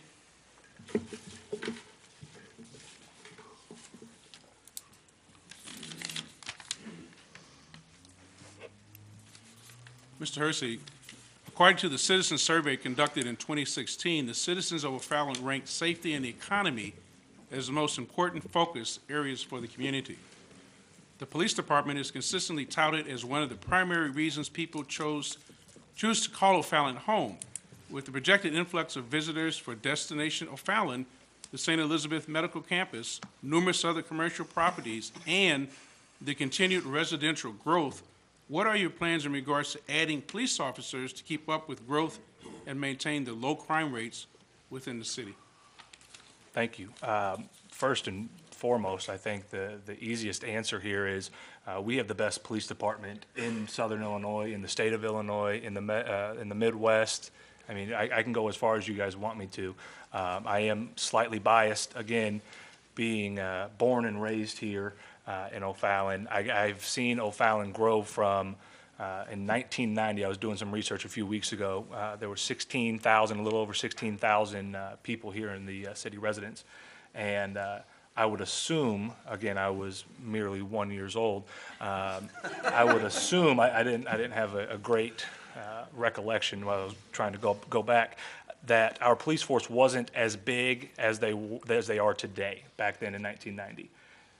Now, in 2016, 2017, we have a large police force, every last one of them being top-notch trained, top-notch certified, and if you ever get a chance to talk to any of them, you'll know what I'm talking about.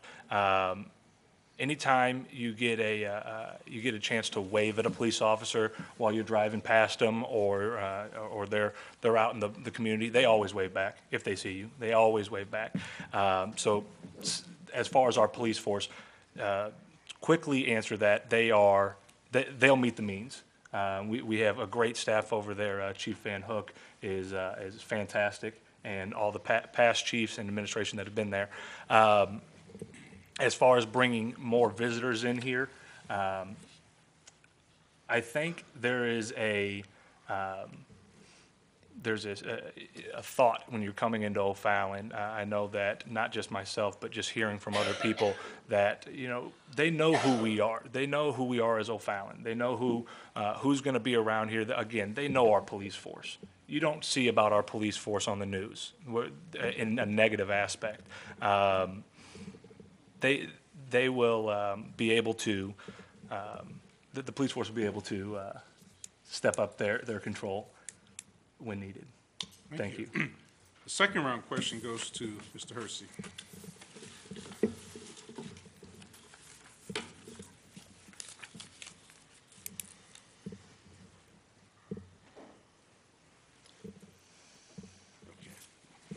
Parks and Rec. Was that the one I wanted? Sorry. What is your position about the two separate countywide sales tax measures on the ballot? All right. Everybody loves to talk about tax. So do I. So I'm assuming the ones that you're talking about are the 1% tax and the penny tax, for those that don't know out there. Oh, man. I do not like tax increase. I really don't. I mean, nobody does. But it does take money to have nicer things, to have the quality of life that we as O'Fallon residents have today. I believe that that one of the taxes was brought up a few years ago, and the citizens spoke. And as for that tax, I don't believe that it's a right time to bring that one back up. As for the other tax, I don't know that it's been addressed yet. And now that it's going to be out to the voters, just like you voters will have a chance to vote for all of us up here, we'll be able to hear what they say. When talking to the constituents in my ward, in my community, and my neighbors, a lot of them are for it. Even though it is a tax, an increase in taxes, a lot of them are for it. Not saying the entire ward is for it, but because the schools need money, and we know that. And just like some of the other aldermen said earlier tonight, that our schools holding, or District 203 is holding a emergency meeting tonight.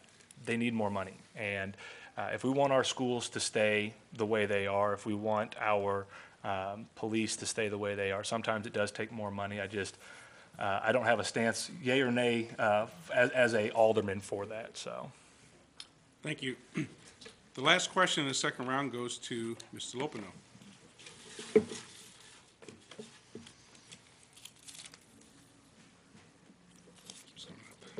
Sorry. We need a turnstile. Get a raffle. Yeah. Mr. Lopino, how will you increase communication between City Hall and citizens? Well, great. That's one of my priorities. Great question. One of the things that, like I said earlier, that I'm going to do is you're going to see me in your neighborhood. I do believe that our role is to foster that communication with residents. It's kind of disheartening when you're knocking on doors and they don't know what an alderman does.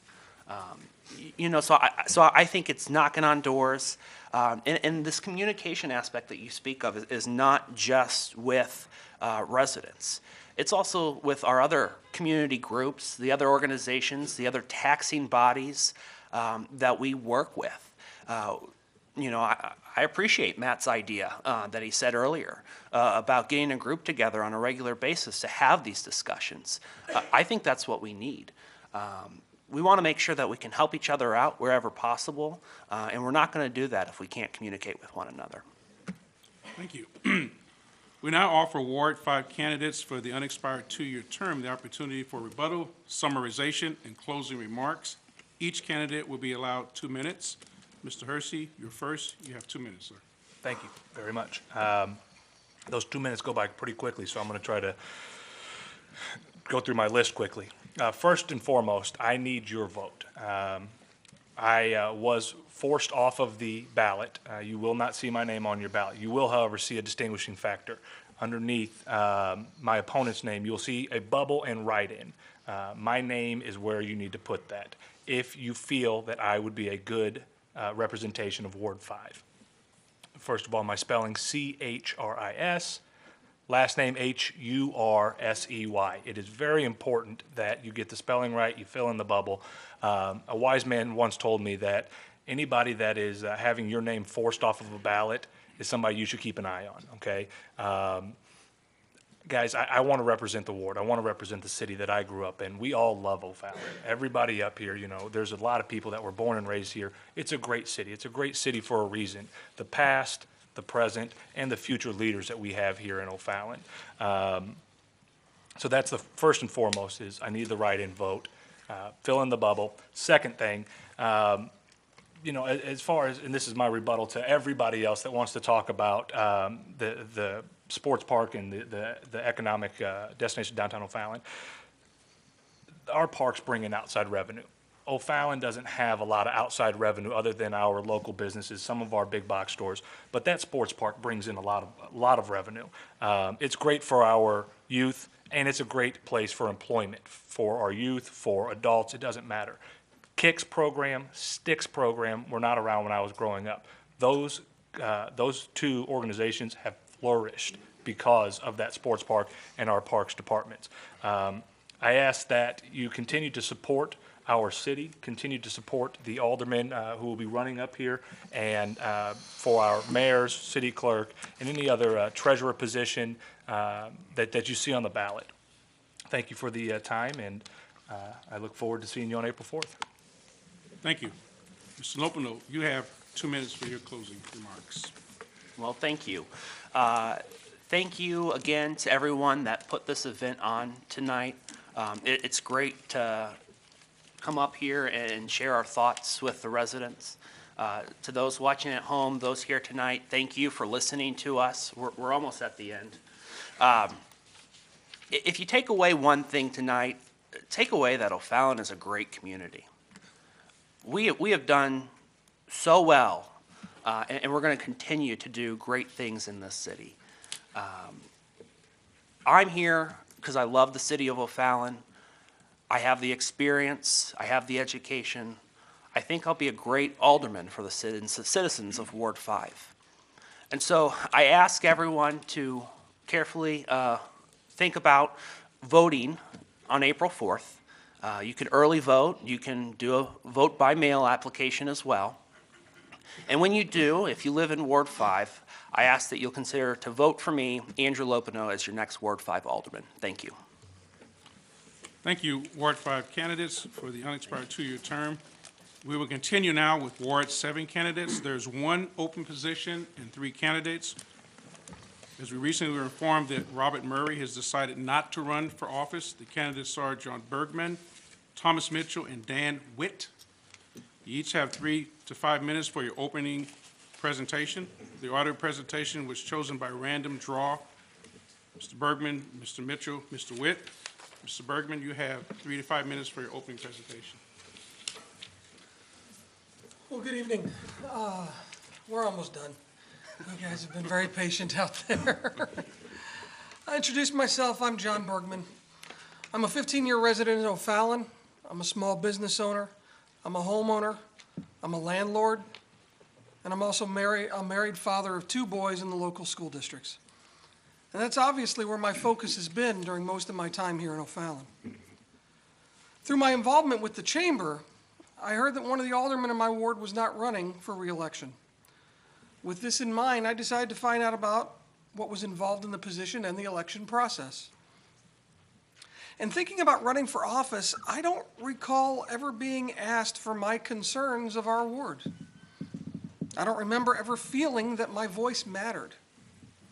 Now, truth be told, I did not reach out to the existing alderman myself. But why should I have had to do that and start that conversation in the first place? Why isn't there a method in place for residents to have an open and ongoing conversations with elected officials? If an alderman has been in office for any length of time, why have they never reached out to at least introduce themselves to the constituents? Now, this may occur in other wards, but I am not aware of it occurring in mine. I can't say if the decisions made by the elected representatives were the right ones or not, but this question keeps coming to mind. How can a person say they are representing the ward if they have never had an open dialogue to find out what the overall concerns are? This was one of the questions that intensified my desire to run for alderman. Now, through research, I've learned about what's been happening in the city council and some of the decisions that have been made, and they've been talked about tonight. And I realize that a time for change has come to our city government. As a homeowner, I'm concerned about property taxes. We pay some of the highest taxes in the state, but we can't put that blame solely on the problems with the state or with the school district. As a small business owner, I'm concerned about the overuse of TIFs in our community. Yes, I realize that the large corporations bring in jobs, but it's the small businesses that provide the biggest impact in the community because those dollars stay here. If our city cannot make a commitment to utilize local businesses whenever possible, then it brings into question who they're really looking out for. As a father, I'm concerned about the quality of our schools and the community services that add to our quality of life. I know that the council has no direct influence over the school districts, but the services and facilities that are available in the community do have an impact on our reputation and in turn on the reputation of our school districts. Now you know why I wanted to be placed on the ballot and represent Ward 7. Until all the paperwork had been submitted, I was unaware that anyone else was even running other than me. The big question now is am I the best candidate for the job? I don't know. I felt a desire to represent if no one else was going to. But there are other people that have also stepped up to be considered. The only other candidate that I have known before this election was Tom Mitchell. I've known him for years as a result of our shared interest and support for the OTHS boys lacrosse. I consider him a friend, and I would hope that the feeling is mutual. That being said, I don't know anything about his political interests or reasons for running. Once the race began, I had the opportunity to speak with Dan Witt on a few occasions. I found him to be a man of integrity and with great pride in our community and a strong desire to help make O'Fallon the best community it can be. I have discovered that he and I have similar opinions on several issues. O'Fallon has been operating with the concept of business as usual for too long. There needs to be more open communication and transparency in our government, and it needs to start now. There needs to be more focus and support and growth of small businesses, and it needs to start now. There needs to be a freeze or reduction in property taxes so people can afford to live here, and it needs to start now. And there needs to be more accountability and stewardship of city funds, and it needs to start now.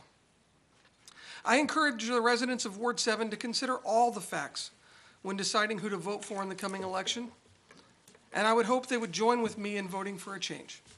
Thank you. Thank you. Mr. Mitchell, you're next. 3 minutes, 3 to 5 minutes. Great, thank you. First to Debbie and the staff, you've heard it many times tonight, the Chamber of Commerce, want to thank for putting this on. I think Chris mentioned it too. I feel like presentation right after lunch, people are starting to drag a little bit, and I know the blood's pooled down in the legs. But also the O'Fallon Weekly, O'Fallon Progress, want to thanks for co-hosting. What a great opportunity for us all to get to know one another a little bit better.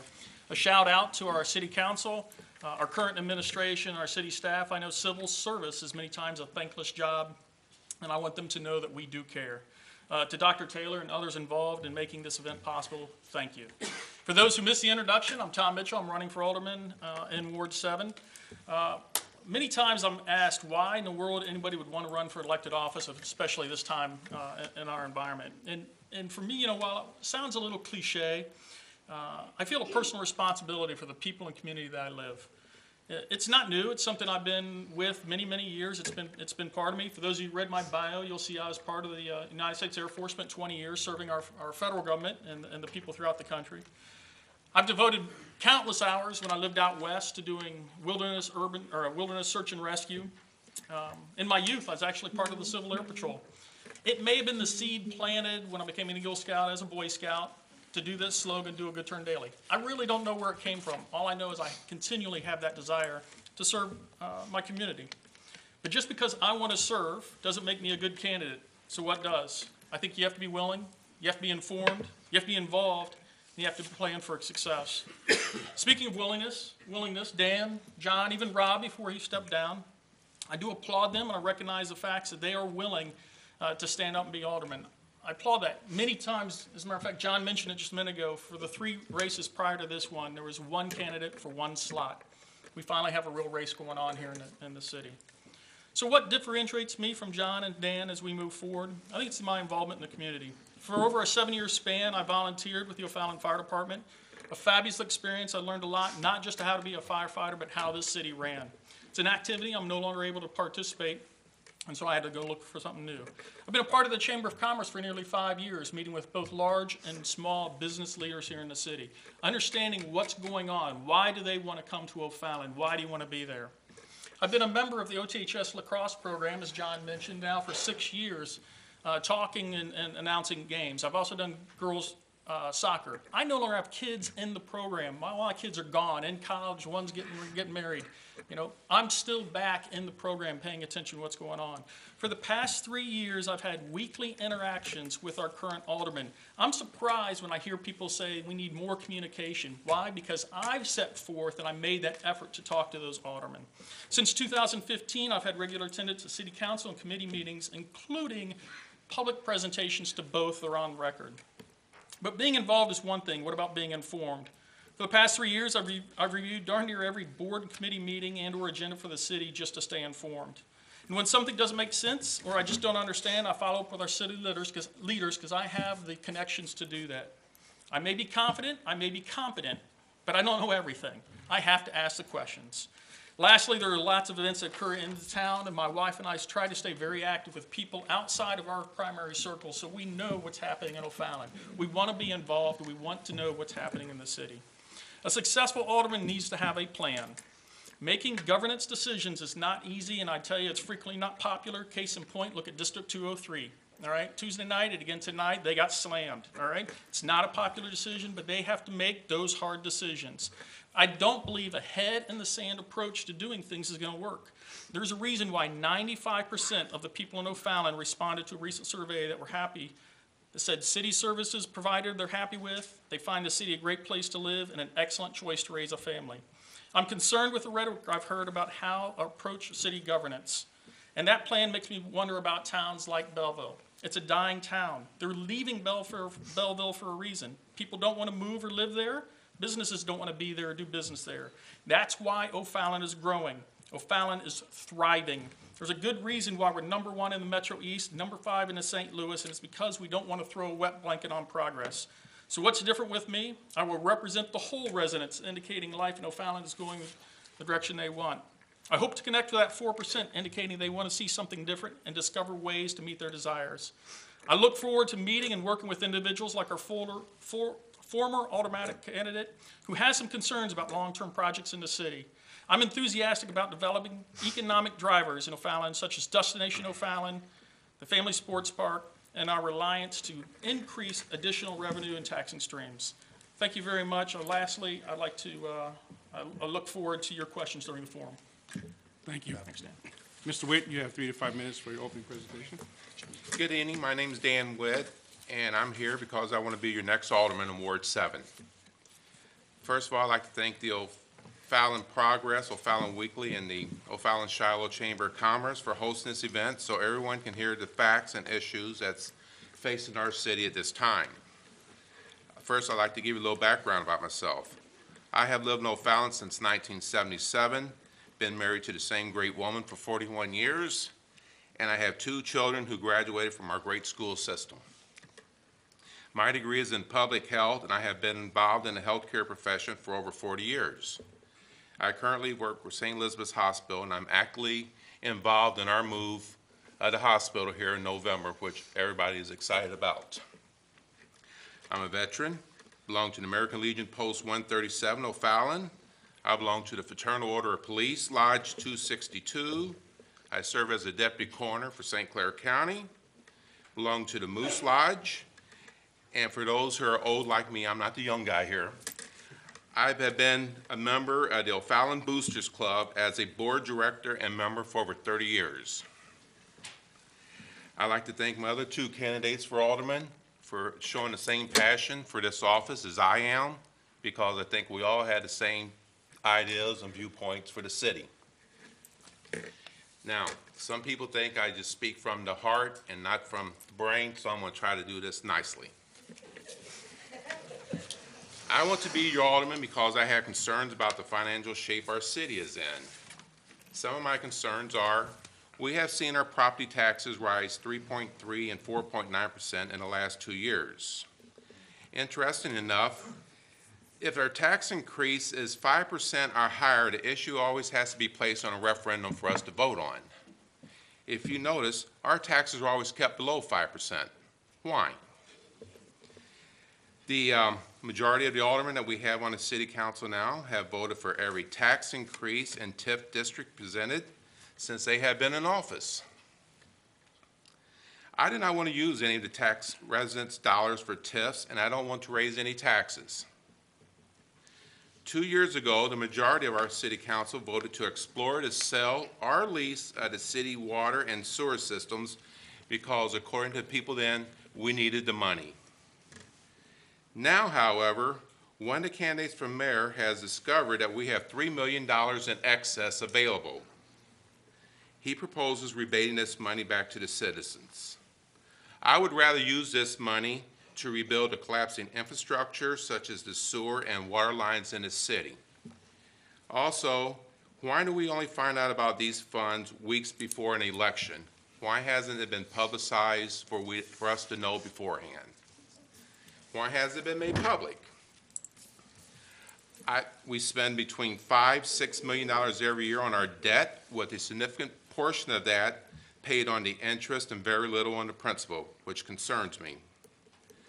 I like to see better spending practices used by our elected officials. Examples of how we spend our money: we spent over $200,000 on air conditioners for the city hall without any local bids. We have businesses here in town who could provide those same services. We spent over $400,000 on software for City Hall without a competitive bid.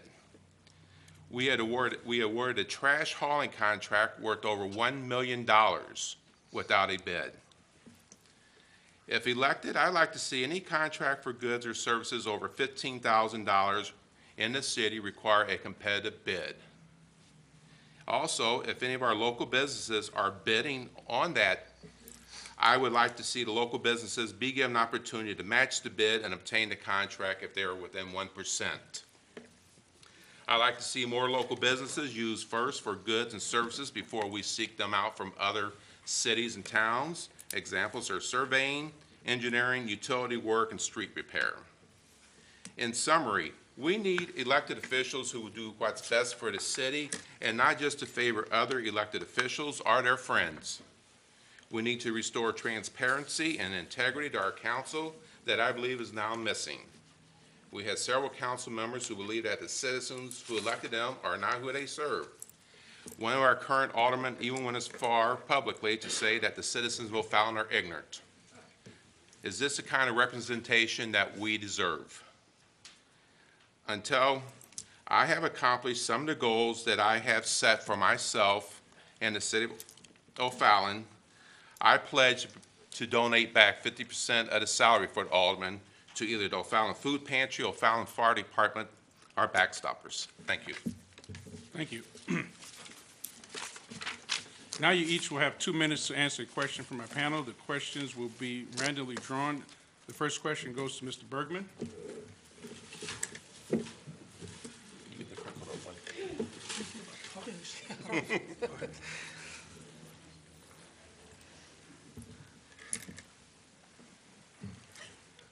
Mr. Bergman, what do you consider to be the most important project for O'Fallon to accomplish during your tenure as alderman?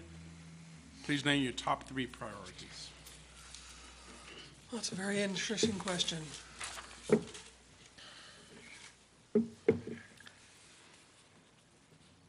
be able to answer that question, I'd have to look at what projects. Are we looking at new projects? Are we looking at expanding what we're currently doing? I kind of believe that what's been going on may not be necessarily in the best decision for our community. What the choices that our community has made, our council has made, I don't necessarily feel has been going in the right direction. So I'm not really sure of specific projects. I mean, do we expand the Parks and Rec? Do we offer try to get more businesses in? Certainly, I think that the citizens in our community that have lived here and supported everybody needs to be supported also. So I think that the presidential streets area is an area that should be probably addressed. But I don't think we should be looking for new projects. I don't think we should be looking for expanding projects. I think we need to be finding ways to live within our means and be better stewards of our money. I mean, we talk about the amount of debt that we have. We talk about the problem that may eventually happen with our bond rating, and that's all because we all want to do more. We all want to give more. We all want to make it look better and make ourselves feel better for what we're building up in the community. But what we're doing is we're delaying the pain of those decisions, and I don't think we should be doing that. I think we should be taking the steps to shore up what we're doing right now. Thank you. Thank you. The next question in the first round goes to Mr. Mitchell. Parks, That's for last. I say parks. parks. We should get our choice by now. Mr. Mitchell, if you had been an alderman 10 years ago, how would O'Fallon look differently now based on your vision for our city? That's a new question. Hey, what can I tell you? You weren't ready. You know, I'll tell you what, that's a good question. A curveball, so I'm going to tap dance there a little bit. I probably would have looked just as good as Phil or Herb 10 years ago, but now I'm just a little slower and a little wider, if you know what I mean. But, you know, what would things have looked? Obviously, I've been here coming up on 12 years, so I've seen some growth and some pretty rapid growth in the last 10 years myself. I have lots of friends, guys like Dan and John have been here a little longer. Dan especially has been here for a long time and seen even more progress and growth going on. There's no question there is some issues with some of the residents and the city council. You know, it was somewhat, I'll say it was somewhat embarrassing the last city council we had with some arguing going on in the middle of a public presentation. We don't need to do that. That's not our city. That's not what we're about, okay? I'm more than willing. I may not agree with you on your position. That doesn't mean I need to yell at you, and vice versa. We're going to move forward on going what's the best for the city. There's a lot of things that are different.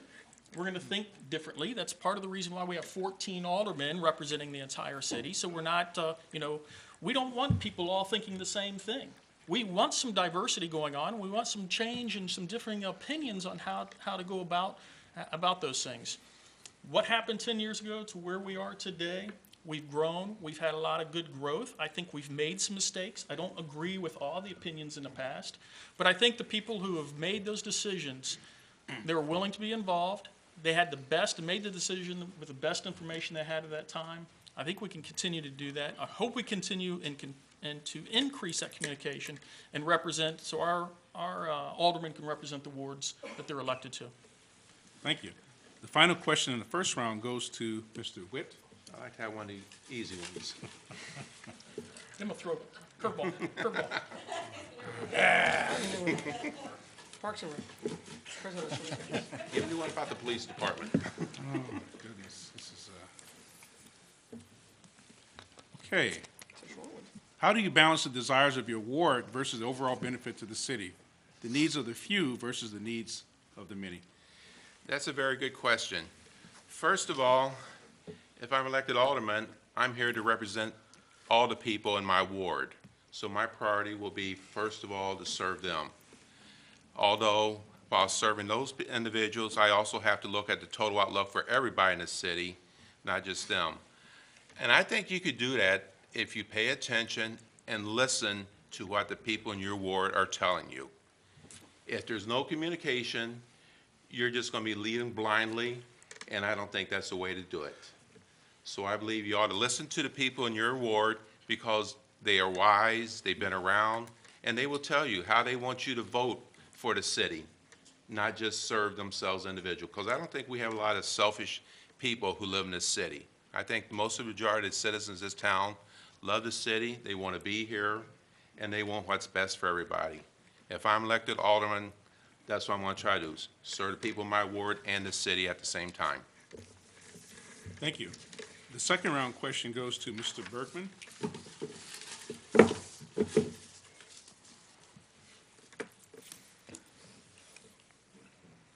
What is your position?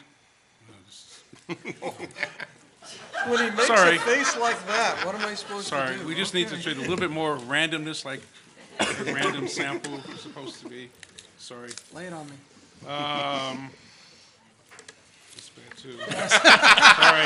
Well, throw it out then. I'm sorry. It just, we're trying to make it a little bit more interesting and challenging. Okay, how do you suggest the city works with other taxing bodies to reduce the overall property tax burden on O'Fallon homeowners? Wow, that's a very interesting question. got a variety of taxing bodies. You've got the school district, the library district, you've got the city, you've got a variety of different influences, all with different goals, all with different objectives. Working on the city council is not necessarily working in a vacuum. You don't have the ability to sit here and say that we're gonna make global decisions for everybody, because you don't have that opportunity. So you have to be able to find a consensus. And I think ultimately it comes back to communication. I know it's been said several times up here by other aldermen, and that's really one of the big reasons why I came, because I didn't feel like there was a lot of communication with our ward. And with all due respect to some of the comments made earlier, I also don't agree with the fact that anybody that comes onto the board should be able to sit back and learn from what's going on. I mean, yeah, there's certain situations of parliamentary procedure and that sort of thing that you have to understand. But when you're voting in somebody for alderman, you're voting them in to represent and to make the best decisions they feel they should be making with the information they're given from their ward. And that's not necessarily to sit there and learn how other people do it and follow in step. I think that people should think for themselves, and I think that they should find a way to communicate and find a way to try to reach a consensus, or at least provide enough alternative ideas so the citizens of the community can voice their opinions and make sure everybody's been heard. Thank you. Thank you. The next question in the second round goes to Mr. Mitchell. Give him a good one. I hate to. See how many goes through to get to Yeah, us. yeah, how many? No, It's that's not not, even pulling it out anymore. That's a book. ooh, that's a big one. That's a Okay, book. this is probably sound familiar, but according to the Citizen Survey conducted in 2016, the citizens of O'Fallon rank safety and the economy as the most important focus areas for the community. The police department is consistently touted as one of the primary reasons people choose to call O'Fallon home. With the projected influx of visitors for Destination O'Fallon, the St. Elizabeth Medical Campus, numerous other commercial properties, and the continued residential growth, what are your plans in regards to adding police officers to keep up with growth and maintain low crime rates within the city? All right, thank you. You know, it's a great question, because I have read that survey. I do know that public safety is real high on people's lists. For those of you who haven't read my bio, I also have a master's in public administration. So this is kind of one of the things I was trained to do. And if you didn't listen to my intro, I don't know everything.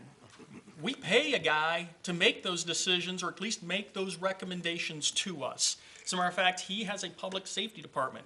We have a head of the IT department. We have a head of a Parks and Recreations department. And quite frankly, I don't know about staffing, and I'm a director of HR for a small business. What do? I reach out to those people who know those departments. I look for recommendations. That's point one. We have to find out, what is your recommendations to maintain these safety levels? The second one is, and you've heard it multiple times, what can I pay for? 75% of our budget goes to personnel costs. 75. We're not unlike businesses. We're not unlike the state, so forth. That's the most expensive thing we can do. If we want to maintain that service, how do we pay for it? If we don't want to raise taxes, we're cutting services. It's just that simple when it comes down to it. I look for the recommendations of the head, the people that we pay for to be excellent servants of this city. I look for the recommendations. We look to see what it's going to cost. Then it's a balancing act. We have to figure it out. We're going to raise revenue somehow, sales tax, property tax, something. State certainly isn't going to pay it for us, all right? Or we're going to cut services. That's what we're going to do. The state's got a great gig. We give them $1, they send us 75 cents. That's not helping us out at all. So the bottom line question is, we have to rely on those civil servants that we pay. Give that recommendation. We'll figure it out. We'll make it work. Thanks. Thank you. The final question in the second round goes to Mr. Witt.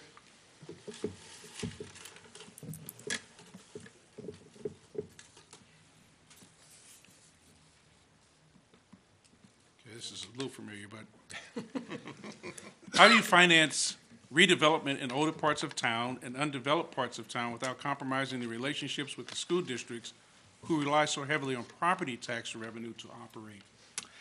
That's a good question.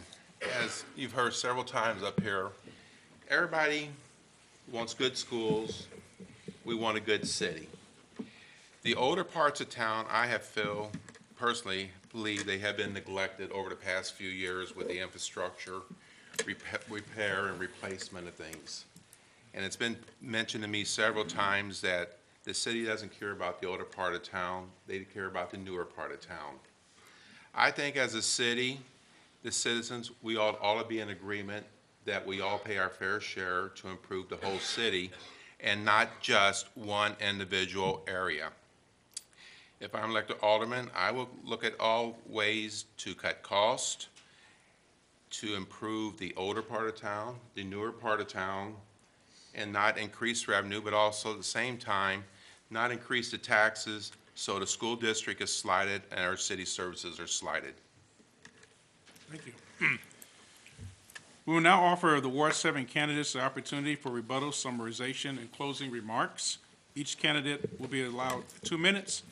Mr. Witt, you're first. You have 2 minutes, sir. Thank you. After everybody's been sitting here all evening, you're tired, you want to go home, so do I. So I'm going to try to keep my summary very small. In closing, I believe that I can serve the citizens of Ward 7 with integrity and transparency. If elected, I will work to assure responsible growth and development for our city without creating new TIF districts, provide a solid infrastructure in all parts of the city by using existing funds and not increasing our debts, try to reduce our city debt, which now is about $67 million, keep all city services available at a reasonable and affordable cost, keep the impact of taxes and fees paid by residents in mind when prioritizing and deciding on expenditures. I think we need to do what's best for the citizens and taxpayers, not just individuals and their friends. I would like to hold, if elected, a town hall meeting every 6 months to keep the people of my ward informed and get their input back on what they want from me as an alderman. If, after sitting here all night long, you believe the other candidates who have spoke, if you believe they are more sincere and deserving of this seat, vote for them. But one thing, please hold them accountable for everything that they vote for and do for you as citizens. However, if you are tired of the practices currently being used by the current and possible future administration of this city and are ready for a change, then please give me your vote. Remember, your voice deserves to be heard, and I will be your voice. Thank you. Thank you, sir. Mr. Mitchell, you have 2 minutes. Great, thank you. Like Dan, I'll try to keep this short. I'll just say come April 5th, I hope I'll wake up and see Mitchell scrolling across the bottom of the screen and not La La Land, but that's a whole nother piece. You know, there's been a lot of talk about communication going on tonight, and I understand, you know, communication happens in different ways with different people and different sects of people. Up in Ward 7, I think we talk in different ways, much more technology-driven, if you will, than in some other places. But I tell people, if you don't know the answer here in the city, get involved. That's a big issue. You want to be spoon-fed, I'm saying get involved. We have open meetings for a reason. We have committee meetings for a reason. By law, it's posted on the website. It's there. I've read it all multiple times. I drive my current alderman nuts by asking them questions about it. There's a lot of public information out there, but if you're not willing to set forth and put in the effort to find out the information, we can't blame those who are in front of us for why we don't know. I heard a lot of people talk about live within our means. And the bottom line is costs are going up. They will always go up. So what do? You raise taxes to pay for it, or you cut services. Which is it going to be? We don't get to do both. We have to figure that out. One of the initiatives to go forth is raising sales tax revenue, not property revenue, to help pay for those services. And it doesn't come upon our backs. Therefore, I'm enthusiastic about developing economic drivers in O'Fallon, just like Destination O'Fallon. We need to put money into, stop calling it the family sports park and call it the biggest revenue generator right now in the city that we've seen in 10 years. Maybe St. Elizabeth will surpass it when it happens. We'll like to see it. We need to increase our reliance on those other revenue streams and get off the property tax. And hopefully we'll find ways to bring back some of those events in O'Fallon's known for many decades. I look forward to supporting redevelopment of that eyesore we call Southview Plaza, and I want to keep neighborhoods on the north side of town. There's a reason why we live up there, and I want to keep those residents up there. I look forward to representing my neighbors, my friends, and the people on the north side of O'Fallon, stay connected with the city of O'Fallon, and represent our ward's best interest to our city. Thank you. Thank you. Mr. Bergman, you have 2 minutes for your closing remarks. Wow, save the best for last. All right. I've been sitting here all evening. I've been listening to all the comments by all the aldermen. I've taken notes, and hopefully you've taken notes too, and helped get a better, clearer picture of who you think might be able to better represent you and your ward going forward into the next several years. See, I started this process because I wanted to see a change in local government. I believed that the powers that be, the business as usual, needed to be shaken up a little bit and have some new life instituted into it to try to get some new ideas. We're all dealing with the same limitations. We're all dealing with the same facts of either you raise taxes, you cut services, but there's other factors in that come to create the decision and that affect the decisions that we have to take.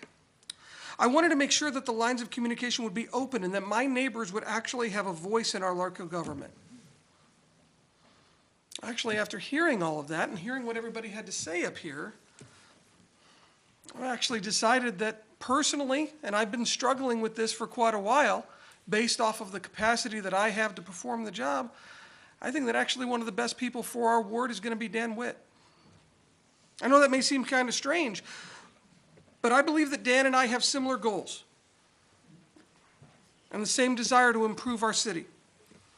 To me, it makes sense for me to bow out rather than to be a conflict in this thing at this point and work with him rather than against him in the election. And I would encourage anyone who truly wants to see change in our local government to vote for Dan in the upcoming election. I appreciate your consideration, and I would, if you want to vote for me, be my guest. But I think we need to simplify the process. So I appreciate your time. Thank you. Thank you, Ward 7 candidates. Ladies and gentlemen, this concludes our candidates forum for this evening. All of us involved hope you have served our purpose in providing an educational platform for the voters of the O'Fallon community. I wish to thank all of our candidates for their participation tonight. I wish to thank our audience and viewers. I encourage all of you to take advantage of the privilege the representative government affords us all by going to the polls in April. Please vote. Good night.